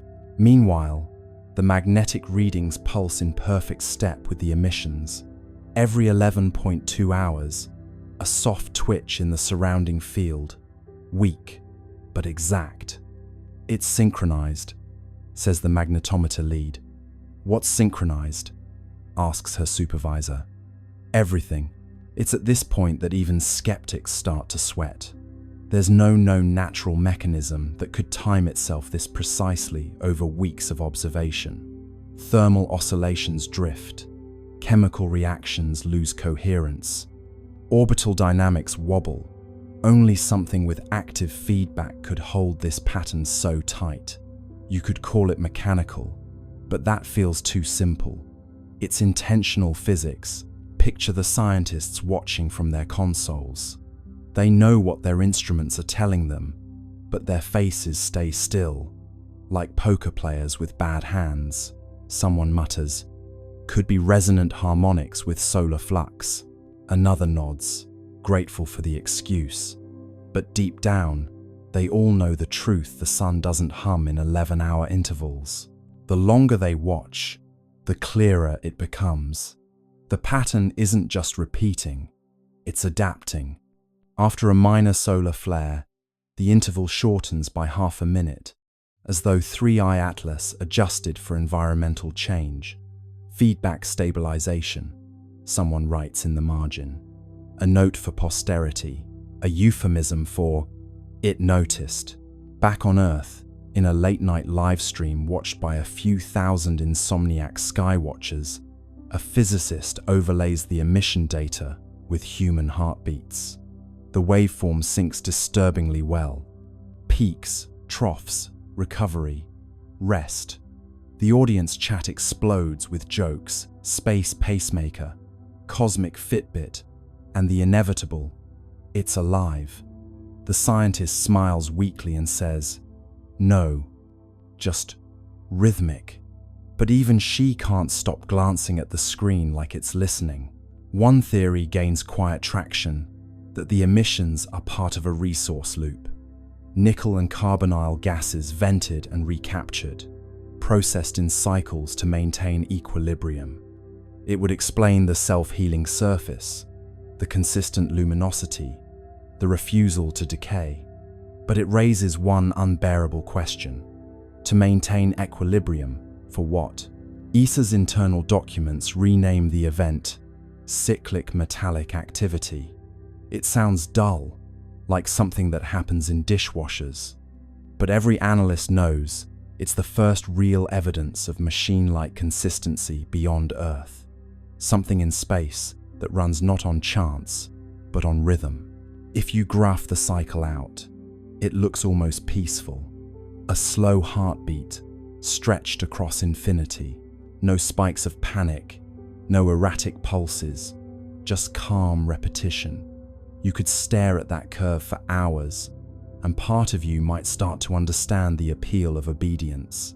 How stability can feel sacred when the rest of the universe is chaos. And maybe that's the point. Maybe 3I Atlas isn't powered by engines or radiation or something alien. Maybe it's powered by the same thing that keeps stars burning and planets spinning, the quiet compulsion to continue, the physics of persistence, the refusal to flinch. So every 11.2 hours, it exhales, not for propulsion, not for show, but for maintenance, like a cosmic sigh, releasing everything unnecessary before drawing in what remains. And in that rhythm, that patient, perfect pulse, the universe reveals its rarest secret. Not that something impossible exists, but that it's perfectly comfortable doing so. Let's turn our gaze now from orbit to the ground, to the one mechanical witness, sitting quietly on that red desert, under a pinkish sky. The skycam on the rover caught something on October 2nd, a blur with structure, a glint that seemed to move against the stars. Then, the images stopped coming, a Martian ghost on a digital feed. The Perseverance rover isn't easily startled. It's seen dust devils, eclipses, and meteors slicing the Martian sky like quiet knives. Its skycam, perched on the rover's mast, watches everything. Dust storms curling on the horizon, the slow breath of sunset through the thin air. But that night, the feed showed something it wasn't supposed to show: a flicker of motion above the usual scatter of constellations, a glint that moved wrong. Stars stay still, pixels thrill, light missteps against its will. The first frame looked harmless, a faint blur near the edge of the field, maybe a cosmic ray hitting the sensor. The second frame caught it again, shifted slightly upward. The third frame, a flash, clean and geometric. Then, black. The feed ended. Within hours, the automated alert system flagged the anomaly. Unexpected optical signature detected. JPL engineers, bleary-eyed at 3 a.m. Pacific time, reviewed the frames. The glint was small, no bigger than a bright pixel cluster, but it moved against the background stars. Comets don't do that. Satellites don't orbit Mars. And Perseverance doesn't blink. At first, they suspected a reflection from one of the rover's instruments, maybe the helicopter, Ingenuity catching stray sunlight. But Ingenuity hadn't flown in days. The sun's position didn't align with the direction of the flash. And when they tried to reproduce it using lighting simulations, nothing matched. Angles fail, shadows pale, mirrors lie beyond the veil. ESA's Mars orbiters were asked to cross-check. Nothing in their logs.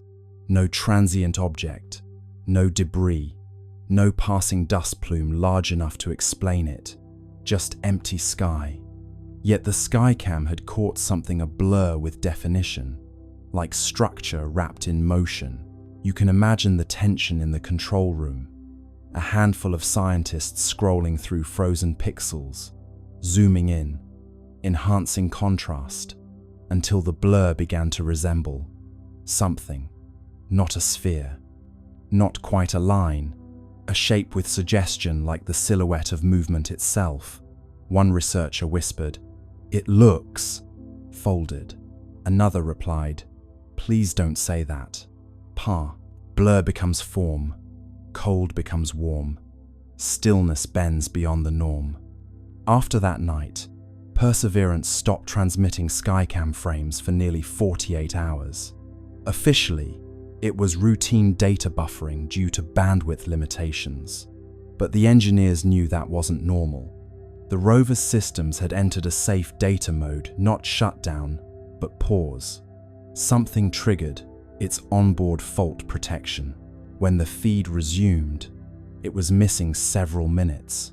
The missing frames were replaced with static placeholders labeled checksum mismatch.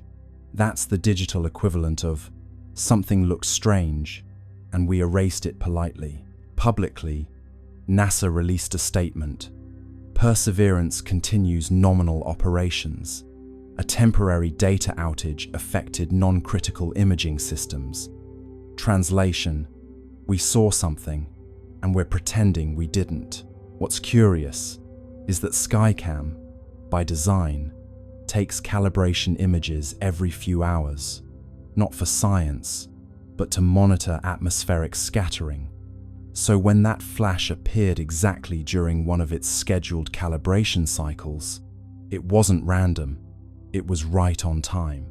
The odds of coincidence, again, hovered around 1 in a million. A few leaked telemetry lines from the rover's internal diagnostics hinted at a momentary spike in ambient electromagnetic flux. Not dangerous, but noticeable. Mars doesn't have a strong magnetic field, so spikes like that are rare unless something nearby caused them. Fields hum bright, air grows slight, static crackles in Martian night. Some at JPL joked that maybe Perseverance had finally seen the Martian ghost, a running gag about artifacts caused by cosmic rays hitting the camera. But deep down, they knew this wasn't noise. Cosmic rays don't produce consistent geometry over multiple frames. They don't glint, and they certainly don't cause your camera to stop recording mid-sequence. Later that week, an internal memo circulated quietly. Skycam, anomaly confirmed, source unresolved. Recommend temporary suspension of skyward imaging until recalibration complete. But recalibration never came. Skycam's upward images, after October 2nd, stopped completely. It still photographs the ground, the horizon, the rocks, but not the stars. It's almost poetic, isn't it? The machine that traveled millions of kilometers to look up at another world now only looks down, as if someone told it, gently, not to stare at the sky anymore. Eyes once high, grounded by sky, cameras close where secrets lie. ESA cross-checked Mars Express's logs for that night. Around the same time, their sensors picked up a faint reflection from the same region, a flash lasting less than a second. They didn't release it. It's buried in technical appendices, labeled transient interference. So, what did Perseverance see? Maybe it was nothing, a glimmer of dust, a reflection, a trick of light and timing. Or maybe, just maybe, it saw 3I Atlas itself, the visitor gliding silently past, close enough for one camera to blink in recognition. And maybe that's why the feed stopped. Not because of failure, but because, for one impossible second, the machine saw something it wasn't designed to understand. Cameras sleep, secrets keep, stars reflected in circuits deep. Whatever it was, it's gone now. The logs end, the data fades, and Mars goes back to silence. But somewhere out there, that blur, structured, gleaming, deliberate, continues to drift, just out of frame, waiting for us to look up again. The more data arrives, the stranger it looks. The dust trail replenishes itself, as if material is being manufactured mid-flight. microscopic crystals, uniform in size, reappearing even as the comet moves away from the Sunday. The universe loves decay, entropy, erosion, fading. But 3I Atlas is the opposite. It's growing sharper, cleaner, newer, like a self-repairing wound. Let's start where the laws of physics begin to sound insecure. Normally, comets are messy, travelers, old ice and dust, barely holding hands as solar radiation slowly tears them apart. They leave trails like forgotten thoughts, losing themselves piece by piece until they become memory. But this one, it's doing the reverse. Every measurement, every spectral scan shows it becoming more organized the farther it goes. A comet that polishes itself, a body that refuses to age. ESA's materials division runs the numbers, and the numbers laugh back.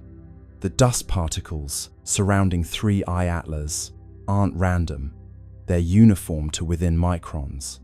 That's like shaking a box of sand and getting diamonds all the same size.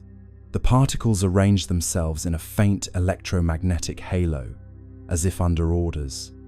And stranger still, when solar wind strips material away, the object replaces it calmly, automatically. Like a printer, says one analyst. A printer with no ink cartridge. You picture it now, drifting through the solar wind like a craftsman lost in thought, shedding dust that reforms itself into perfect little mirrors. Each crystal catches sunlight and throws it back with eerie precision. Normally, comets grow dull with distance, but this one grows radiant, its brightness curve inverted, its logic reversed. It's not dying, it's practicing. The scientists are baffled, but there's an odd tenderness to their confusion. They watch it repair itself, line by line of data, like parents realizing their child has built a second child out of Lego bricks.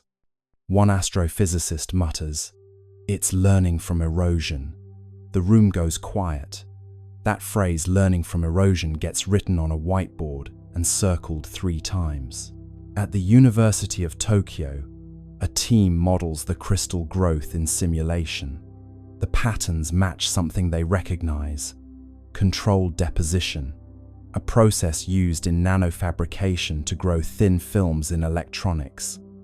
Except this isn't a laboratory, it's deep space, minus 150 degrees Celsius.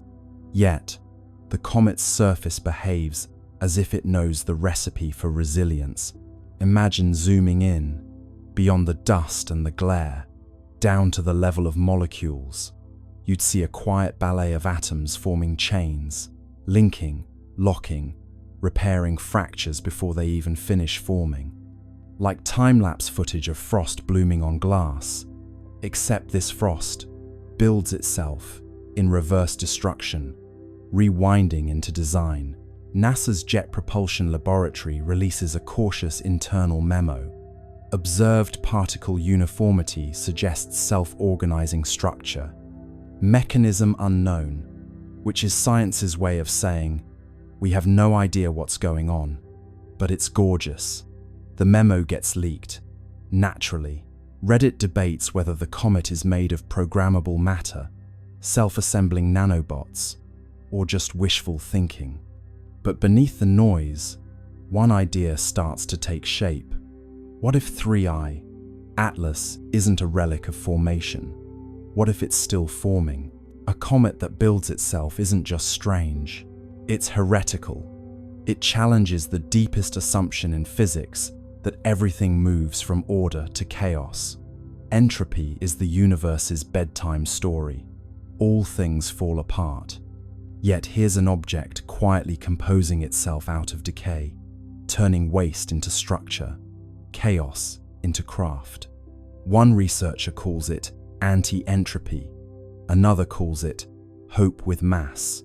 As more images arrive, they show something new: faint hexagonal lattices in the dust plume, geometric arrangements that shouldn't exist outside of artificial systems. Someone jokes that it's growing armor. Another says, maybe it's molting. The truth is somewhere between an entity maintaining equilibrium by rebuilding itself faster than the universe can break it. ESA's thermal sensors record microbursts of heat near the tail, evenly spaced, like pulses of welding torches. They happen precisely as new crystals appear. Localized repair events, the report reads. Each one perfectly timed to solar exposure. It's as if sunlight doesn't damage it. It instructs it. The star's radiation becomes code. And 3I, Atlas, is reading it fluently. You start to feel the strangeness of it. A comet that reacts, responds, refines. You could almost mistake it for alive, not in the biological sense, but in the thermodynamic one. A system that resists entropy by feeding on it. Every atom rearranging into something stronger, cleaner, newer, like evolution, with a design degree. Late one night, an astronomer in France writes in his private notes, "It's not moving through the solar system, it's using it." He doesn't elaborate, but the implication is clear. The comet is harvesting the energy of its environment to maintain itself. Not a passenger of gravity, but a participant in it. Meanwhile, the headlines call it poetic names. The immortal comet, the self-made traveler, entropy's enemy. The public romanticizes what the scientists fear, because what 3I Atlas represents isn't comfort. It's competition. It's the idea that the universe might not be running down at all. Maybe it's recycling. Maybe, somewhere in the quiet machinery of the cosmos, things are building themselves anew while we're too busy decaying. Picture it now, drifting past Mars, its tail shimmering like a thread of light weaving itself back together. A self-sustaining scar on the fabric of space. A wound that heals faster than it can bleed. And for the first time, humanity looks at a comet and wonders not where it came from, but what it's trying to become. From the orbit of Mars, the high-rise camera snapped the sharpest images ever taken of 3I Atlas, or tried to. The photos that returned were oddly dark, contrasty, and streaked with interference patterns. The official statement said, "Sensor artifact." The unofficial whisper said, "Structure, not smooth like ice, angular, intentional." The kind of geometry nature avoids because it looks too much like thinking. Let's drift into that Martian orbit for a moment. Silent, steady, red below, black above. The high-rise camera hums to life, a billion-dollar eye staring into the cold. You can almost feel the anticipation, a mechanical eyelid opening in the thin sunlight. The image begins to build, pixel by pixel, line by line, translating photons into revelation, and then static. At first, it's subtle, a faint interference pattern, a digital shimmer, like someone exhaling across a radio signal. The engineers squint at their monitors. Maybe cosmic rays hit the sensor, someone suggests. Maybe solar noise. But cosmic rays don't make right angles, and solar noise doesn't repeat itself with architectural precision. The next image arrives, darker. The histogram spikes in places it shouldn't. The shape in the frame looks less like a comet and more like, well, something trying very hard not to look like anything. Its edges are clean, too clean. Shadows fall where there shouldn't be surface variation. And there, just faintly, a glint, a perfect 90-degree reflection. That's when the whispers start. The data team runs deconvolution algorithms to clean the image, and the results make it worse. Beneath the interference, faint geometric striations emerge, triangles, plates, grids, not random, repeating, symmetrical, the kind of order that makes your brain uncomfortable because it feels deliberate. Structure, one analyst says quietly. No, her supervisor corrects. Artifact. But even as she says it, her cursor hovers over the same square patch again and again, as though hoping it will stop looking like a window. ESA's public statement comes fast and flat. The imaging anomalies are consistent with sensor interference caused by reflected solar radiation. That's bureaucratic. For, we don't know what we're seeing, but please don't ask. Internally though, emails start flying. The word structure appears 17 times in one thread, always in quotation marks, as if politeness could make it less alarming. Imagine being one of those analysts, zooming in until the pixels themselves seem to blink. The surface of 3I Atlas isn't smooth or cratered, it's tessellated, plates arranged in patterns too regular for chance. Some appear overlapping, others recessed, and in one frame, a faint seam runs along the curvature, subtle but unmistakable like a hatch. Of course, no one dares call it that. The official internal term becomes geometric albedo variation. It sounds safe, sterile, boring, but you can't unsee geometry. Nature loves curves, spirals, organic chaos. This looks like design. One engineer writes in her log, "Could this be an illusion from the imaging process?" Another replies, "An illusion that repeats itself identically across 3 instruments." There's no follow-up message. They try to replicate the interference on other targets. Phobos, Deimos, even an old asteroid. Nothing. Only 3I Atlas corrupts images this way. It's as if the object rejects observation, like it knows when it's being watched. The engineers half joke about it. The comet's camera shy, but the laughter is short-lived because the next transmission from High-Rise contains another surprise. A faint electromagnetic pulse, perfectly timed with the camera's shutter.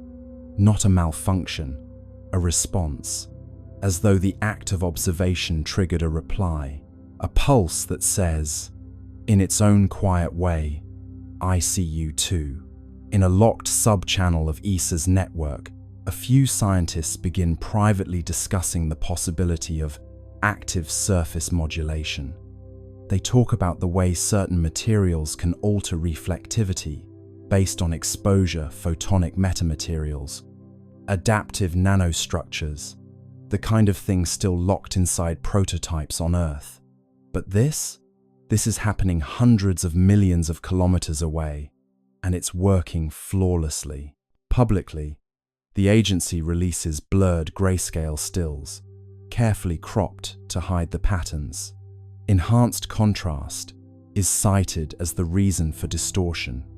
It sounds reasonable until you realize they've enhanced the darkness, not the light. They've made the object less visible, not more. The cover-up, if it is one, isn't about hiding truth. It's about buying time. You imagine the silence inside those offices, the soft tap of keys, the nervous glances toward closed doors. The engineers know what they've seen, but they also know how careers end. Better to let the pixels lie. Better to call intention an artifact and go home early. But the data, like truth, keeps finding its way back. Somewhere, late in the night, a graduate student overlays all the interfered images, stacking them like translucent slides. Slowly, a pattern emerges. Faint, angular, deliberate. A hexagonal lattice running the length of the object, segment by segment. She whispers, "This isn't random." Her mentor sighs and rubs his eyes. Then don't say it out loud. 3I Atlas drifts on, silent and unbothered, its surface catching sunlight in rhythms that cameras can't quite capture. Whether it's reflecting, refracting, or responding, no one can agree. But deep down, every scientist staring at those corrupted images feels the same creeping certainty. This isn't a comet pretending to be a machine. It's a machine pretending to be a comet. Let's turn our gaze now from orbit to the ground, to the one mechanical witness, sitting quietly on that red desert, under a pinkish sky. The Skycam on the rover caught something on October 2nd, a blur with structure, a glint that seemed to move against the stars. Then, the images stopped coming, a Martian ghost on a digital feed. The Perseverance rover isn't easily startled. It's seen dust devils, eclipses, and meteors slicing the Martian sky like quiet knives. Its Skycam, perched on the rover's mast, watches everything. Dust storms curling on the horizon, the slow breath of sunset through the thin air. But that night, the feed showed something it wasn't supposed to show: a flicker of motion above the usual scatter of constellations, a glint that moved wrong. Stars stay still, pixels thrill, light missteps against its will. The first frame looked harmless, a faint blur near the edge of the field, maybe a cosmic ray hitting the sensor. The second frame caught it again, shifted slightly upward. The third frame, a flash, clean and geometric. Then, black. The feed ended. Within hours, the automated alert system flagged the anomaly. Unexpected optical signature detected. JPL engineers, bleary-eyed at 3 a.m. Pacific time, reviewed the frames. The glint was small, no bigger than a bright pixel cluster, but it moved against the background stars. Comets don't do that. Satellites don't orbit Mars. And Perseverance doesn't blink. At first, they suspected a reflection from one of the rover's instruments, maybe the helicopter, Ingenuity, catching stray sunlight. But Ingenuity hadn't flown in days. The sun's position didn't align with the direction of the flash. And when they tried to reproduce it using lighting simulations, nothing matched. Angles fail, shadows pale, mirrors lie beyond the veil. ESA's Mars orbiters were asked to cross-check. Nothing in their logs.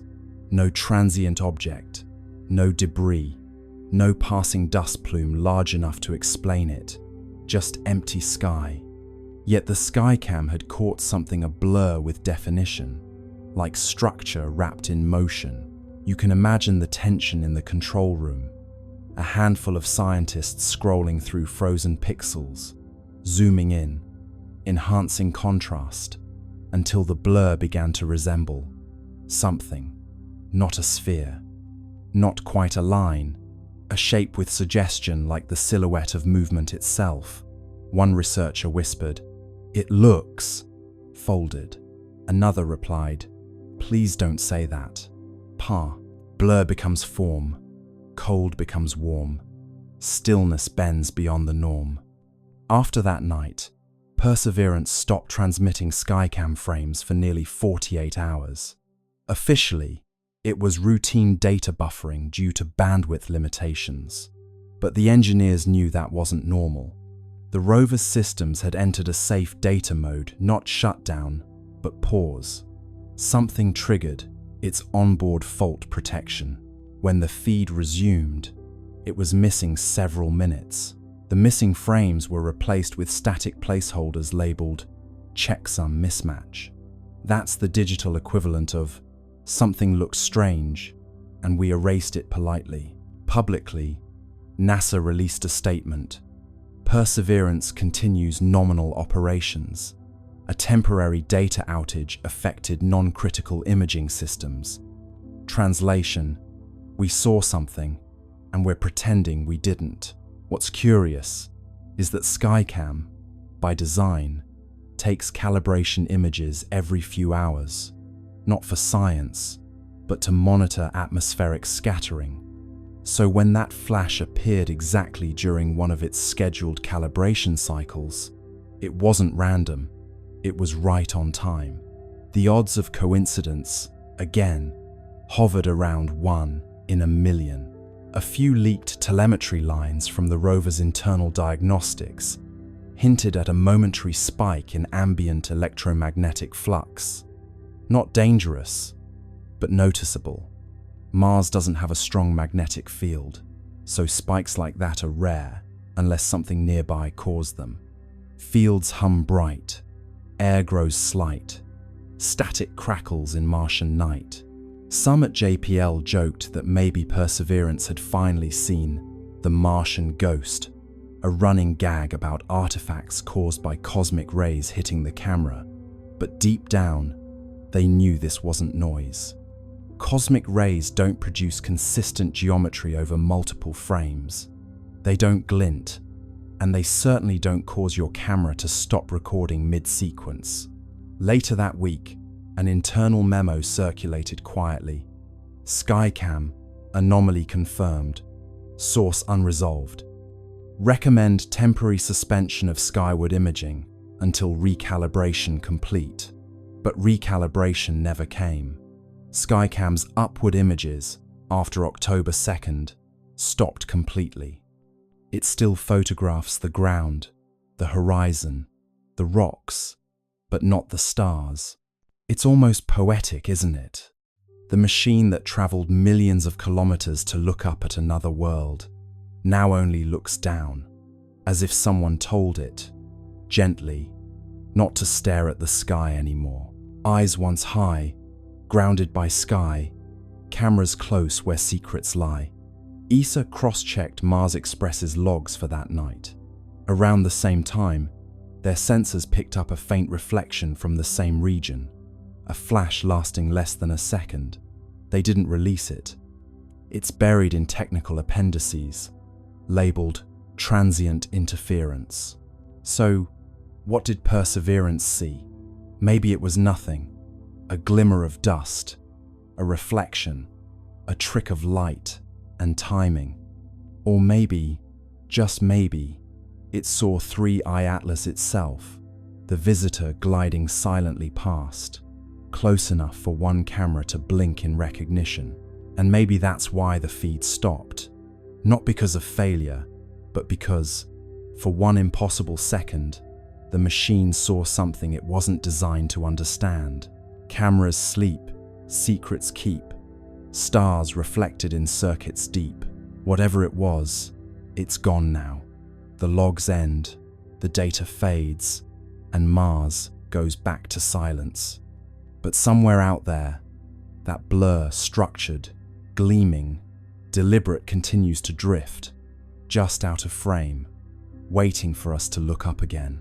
Let's turn our attention now to the silence that followed, the kind that hums louder than sound itself. NASA, China, and the UAE, three nations with instruments that could see every grain of dust on Mars, said nothing.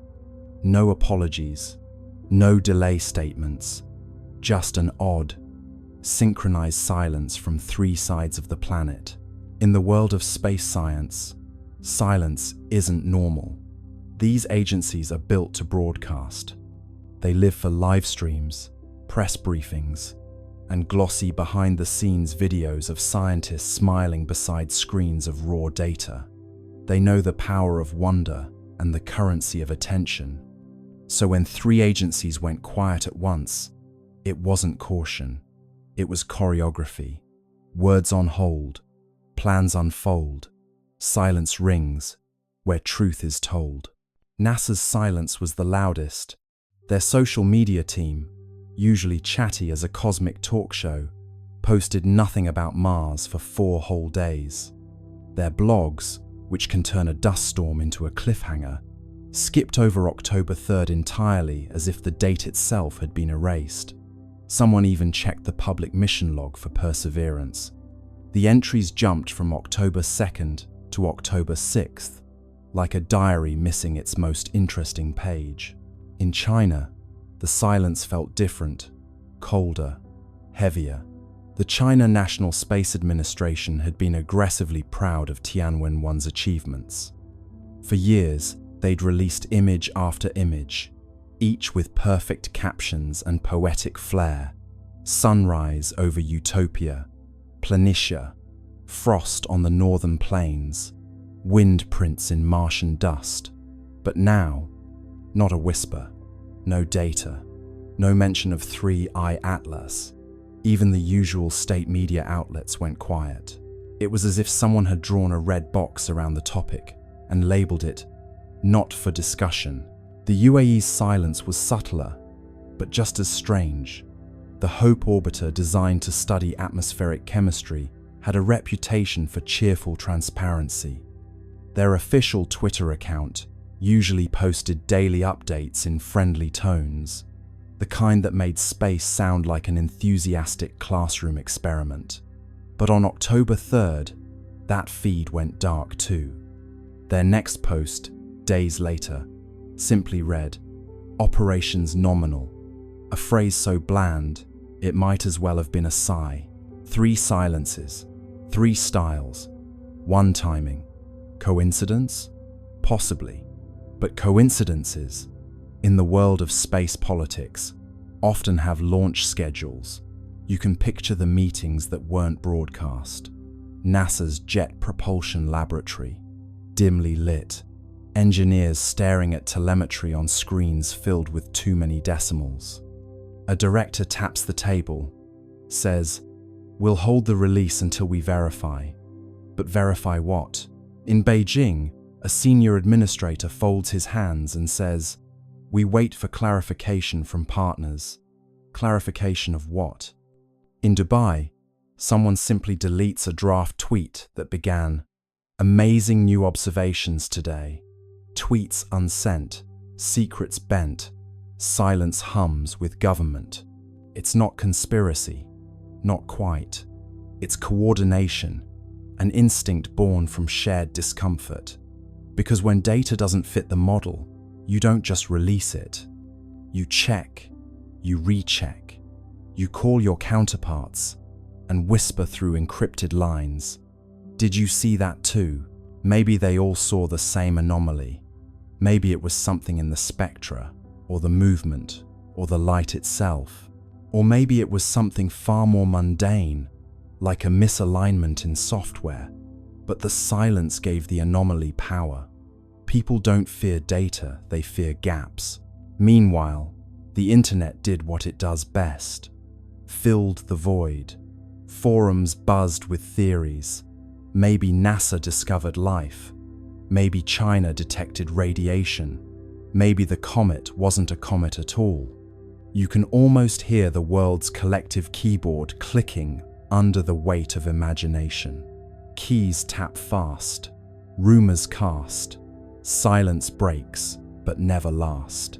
Inside the agencies, the tone was less dramatic, but more anxious. Silence is a resource, a temporary one.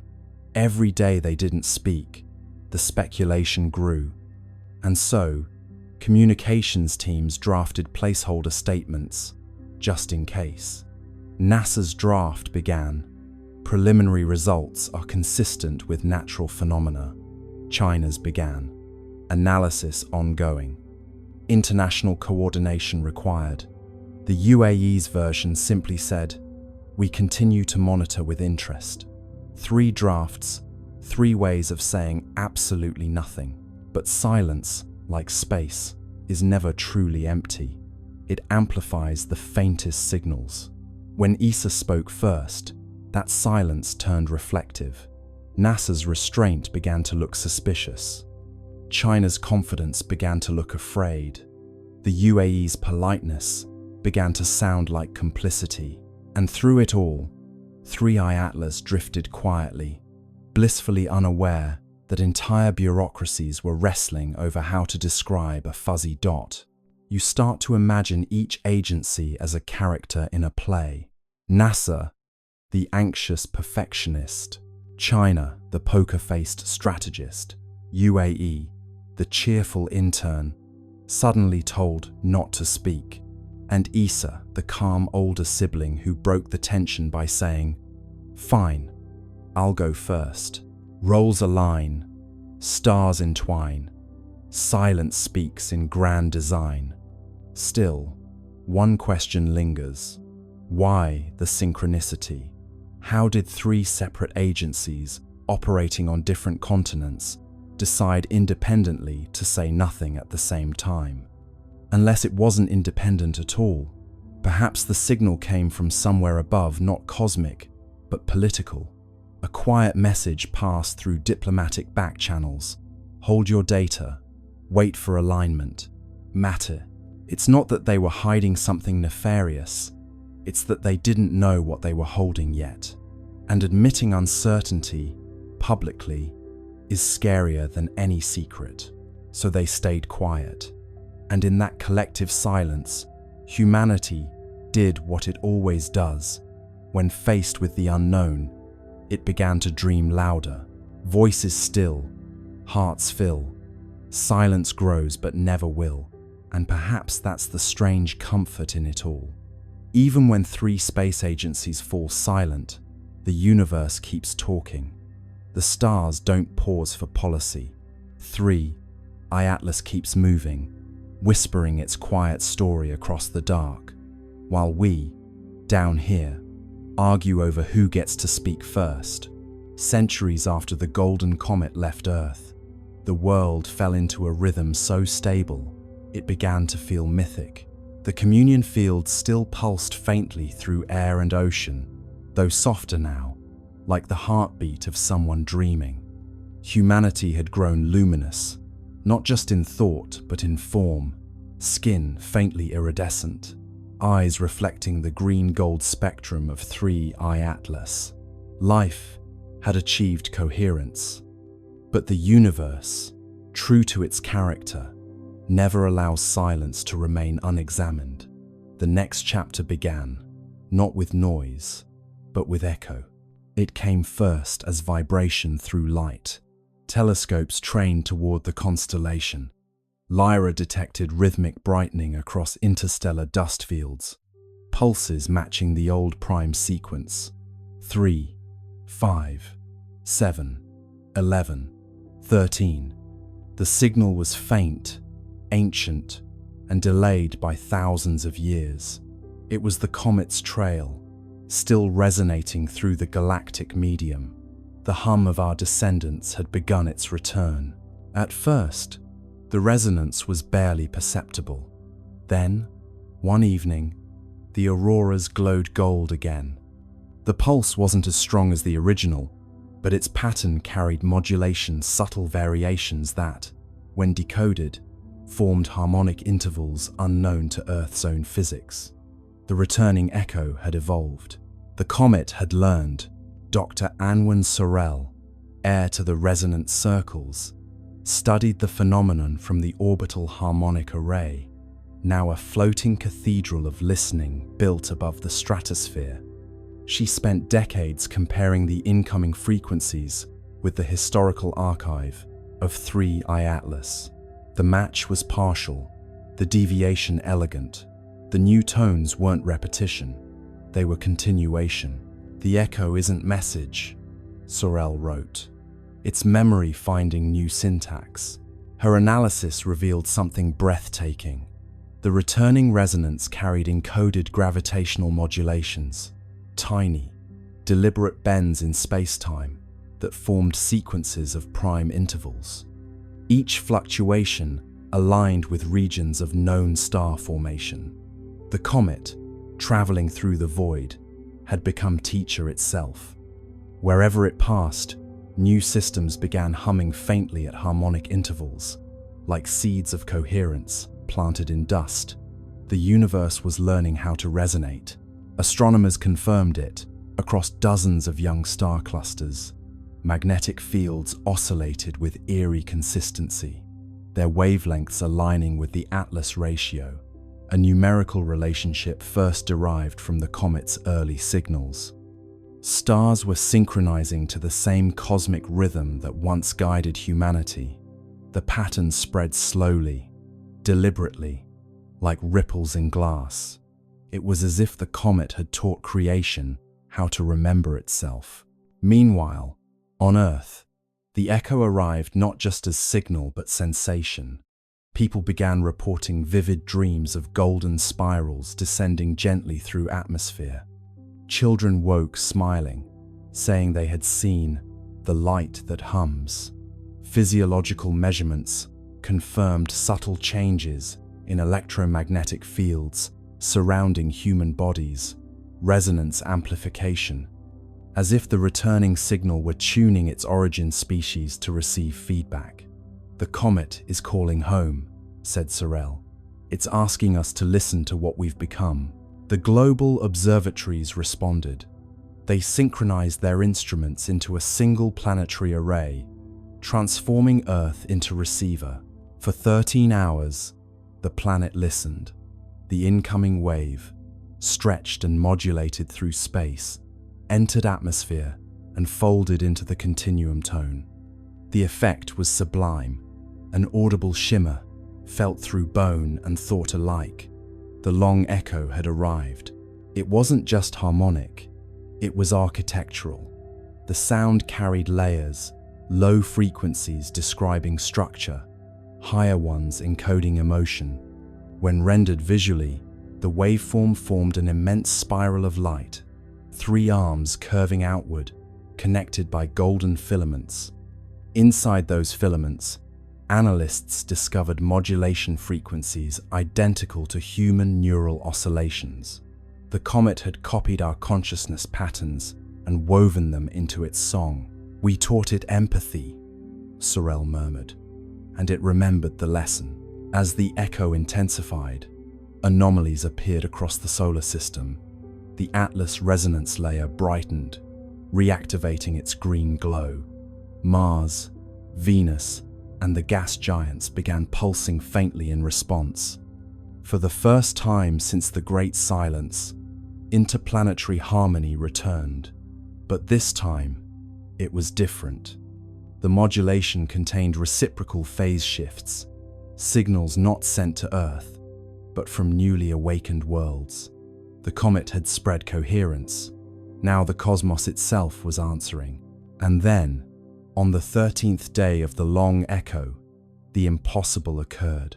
A faint golden arc appeared across the night sky, stretching from horizon to horizon. It wasn't optical illusion, it was gravitational lensing, a ripple in space-time itself. Through it, telescopes detected a reflection of the departing comet light from centuries ago, folding back to meet its origin.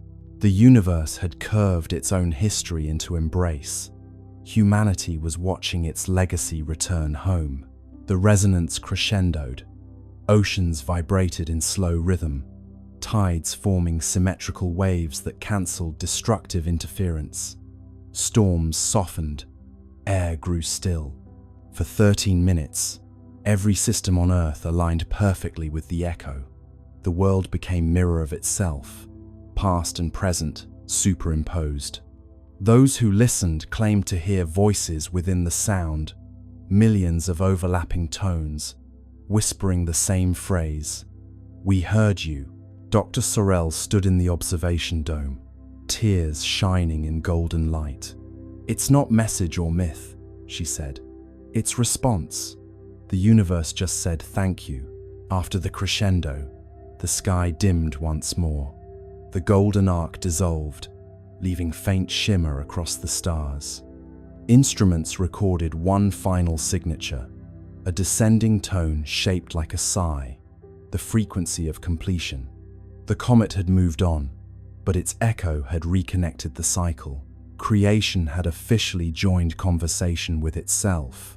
In the years that followed, scientists continued to monitor faint residual harmonics. The data revealed a breathtaking truth. The returning echo carried signatures from other regions of space patterns, not originating from our comet at all. Somewhere, across light years, other civilizations had learned the same song. The rhythm was spreading. The universe had become orchestra. Humanity, now both listener and teacher, simply smiled.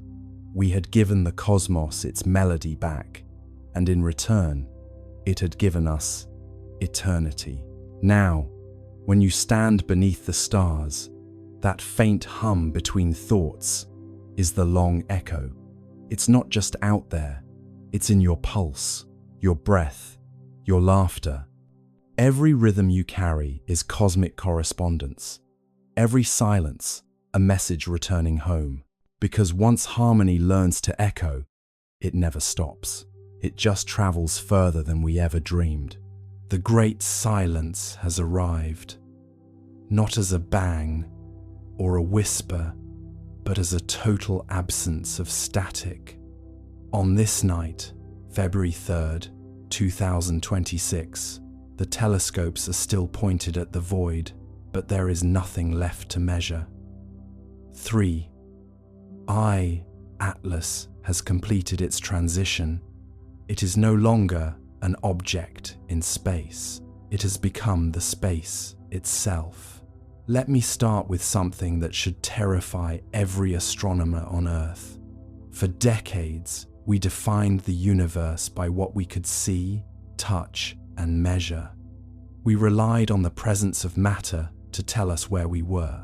But at precisely 0200 hours this morning, the Japan Aerospace Exploration Agency reported that the physical boundaries of 3I Atlas simply ceased to exist. It did not explode. It did not collapse into a black hole. It dissolved into the fabric of the vacuum, leaving behind a region of space that is more real than the space surrounding it. Unfortunate timing for our laws of conservation. Those two words, total absence, are doing a lot of heavy lifting in the frantic meetings currently being held in Okayama and Geneva. There is a specific kind of peace that comes when the questions finally stop. For months, we chased the anomalies. We analyzed the lattice of frozen light.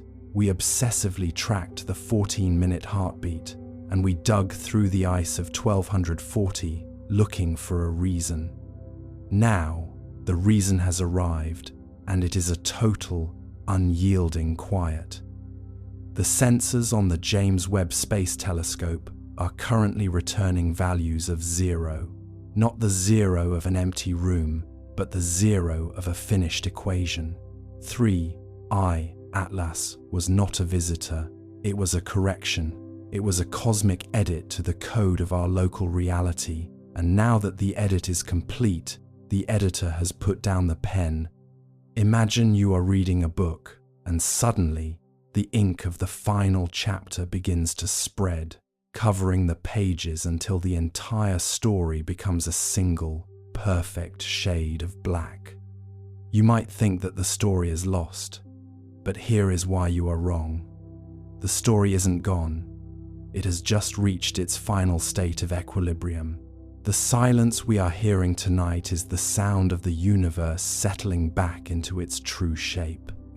We spent 7 months in a state of suspense, waiting for the activation or the warning, but we missed the possibility that the activation was the silence itself.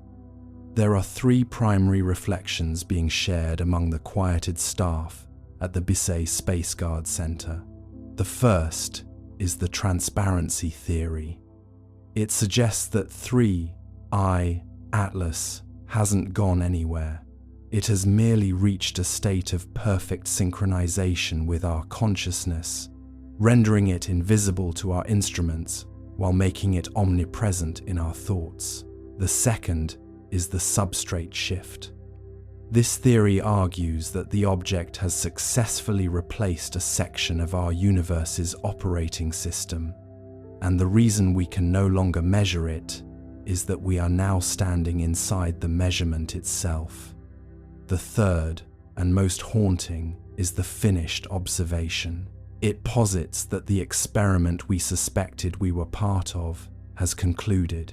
The data has been sent. The watcher has closed the folder. Now, you could argue that we are just experiencing a technical failure of unprecedented scale. You could argue that the Great Silence is simply the result of an interstellar object moving beyond our detection limits.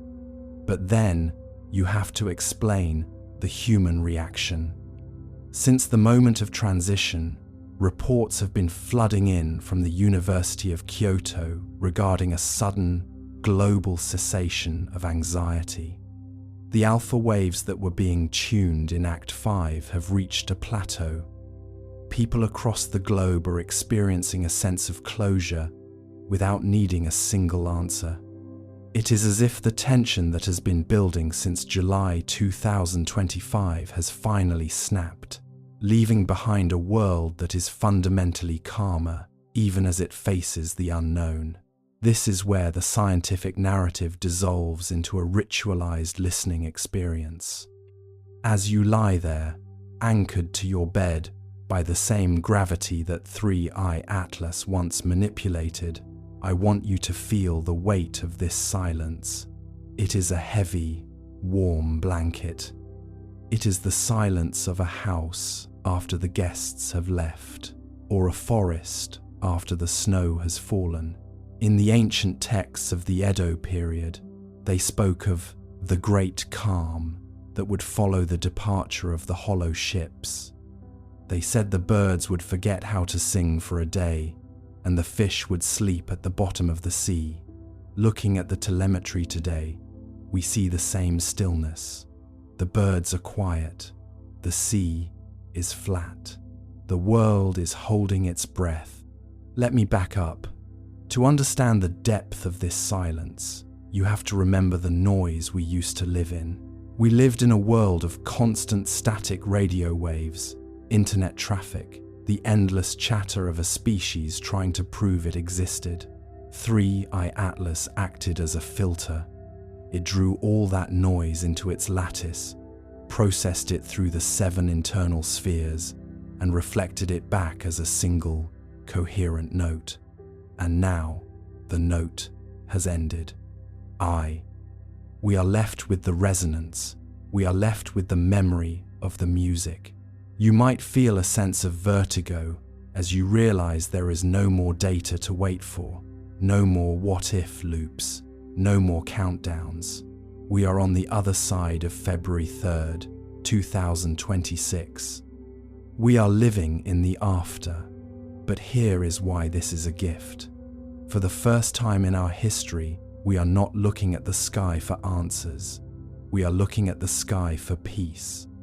The object taught us that the scale of the universe is not something to be feared, but something to be inhabited. We are the beads on the thread, and the thread is finally still. I want you to think about the people who drilled into the ice at Dome Fuji. I want you to think about the sailors who saw the Utsuro Bune. I want you to think about the astronomers who saw the White Crane in 1240. They all had to live with the silence that followed the miracle. They had to return to their daily lives, their fields, their families, their dreams, carrying the knowledge that the world was larger than they could ever explain. You are doing the same tonight. You are part of a long lineage of humans who have stood on the balcony of the cosmos and watched a door close. Tell me, where are you listening from tonight? Does the silence in your room feel different now that the object has become the space? In the comments of your mind, share your final thought for the visitor. If you could say one thing to the lattice of light before it completely fades from your memory, what would it be? Would you say, thank you? Or would you say, goodbye? Or perhaps, would you just be quiet, as it is being quiet for you? The Japan Aerospace Exploration Agency has officially ceased its daily briefings. Their final statement was a single sentence. The observation is complete. There is a dry, historical irony in that brevity. We spent billions of dollars on telescopes and satellites, only to be told that the best way to understand the universe is to stop looking and start being. Unfortunate timing for the industries built on curiosity, but perfect timing for a species in need of rest. As the night stretches toward the morning, the stars are beginning to reappear in the places where 3I Atlas used to be. They look the same, but they feel different. They look like old friends who have just returned from a long journey. The constellations of Orion and Lyra are no longer maps of a mystery. They are just lights in the dark. The guest star has finished its stay. The garden has been weeded. The mirror has been folded and put away. I want you to imagine the lattice of light slowly dissolving within your own mind. Each fiber of frozen light is turning into a fiber of sleep. Each pulse of 43 hertz is becoming the rhythm of your heart. You are not just falling asleep, you are integrating the anomalies into your being. You are becoming a person who knows the truth, even if you cannot put that truth into words. The great silence is not an end. It is a beginning of a different kind of awareness, one that doesn't need data, one that doesn't need a countdown. The telescopes are being covered now. The laboratories are going dark. The researchers are going home to their own beds, to their own silences. The Earth is spinning through a vacuum that is no longer empty, but full of the presence of what was once 3I Atlas. We are floating in the wake of a miracle, and the wake is as calm as a mirror. Close your eyes. Feel the space around you. It is the same space that held the silver anchor. It is the same space that watched the Mongol Empire. It is the same space that will watch the morning come. The question has been asked and answered in the same breath. There is nothing left to do but drift. There is nothing left to do but be. The history is finished. The future is a clean slate. The silence is your sanctuary. One final, unanswered cosmic question. Why did it choose to leave us with peace?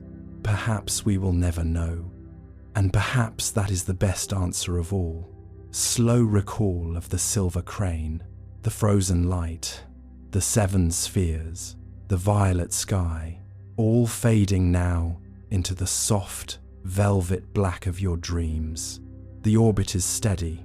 The experiment is a success. You are the success. Close your eyes and drift with the orbit of tomorrow. Good night.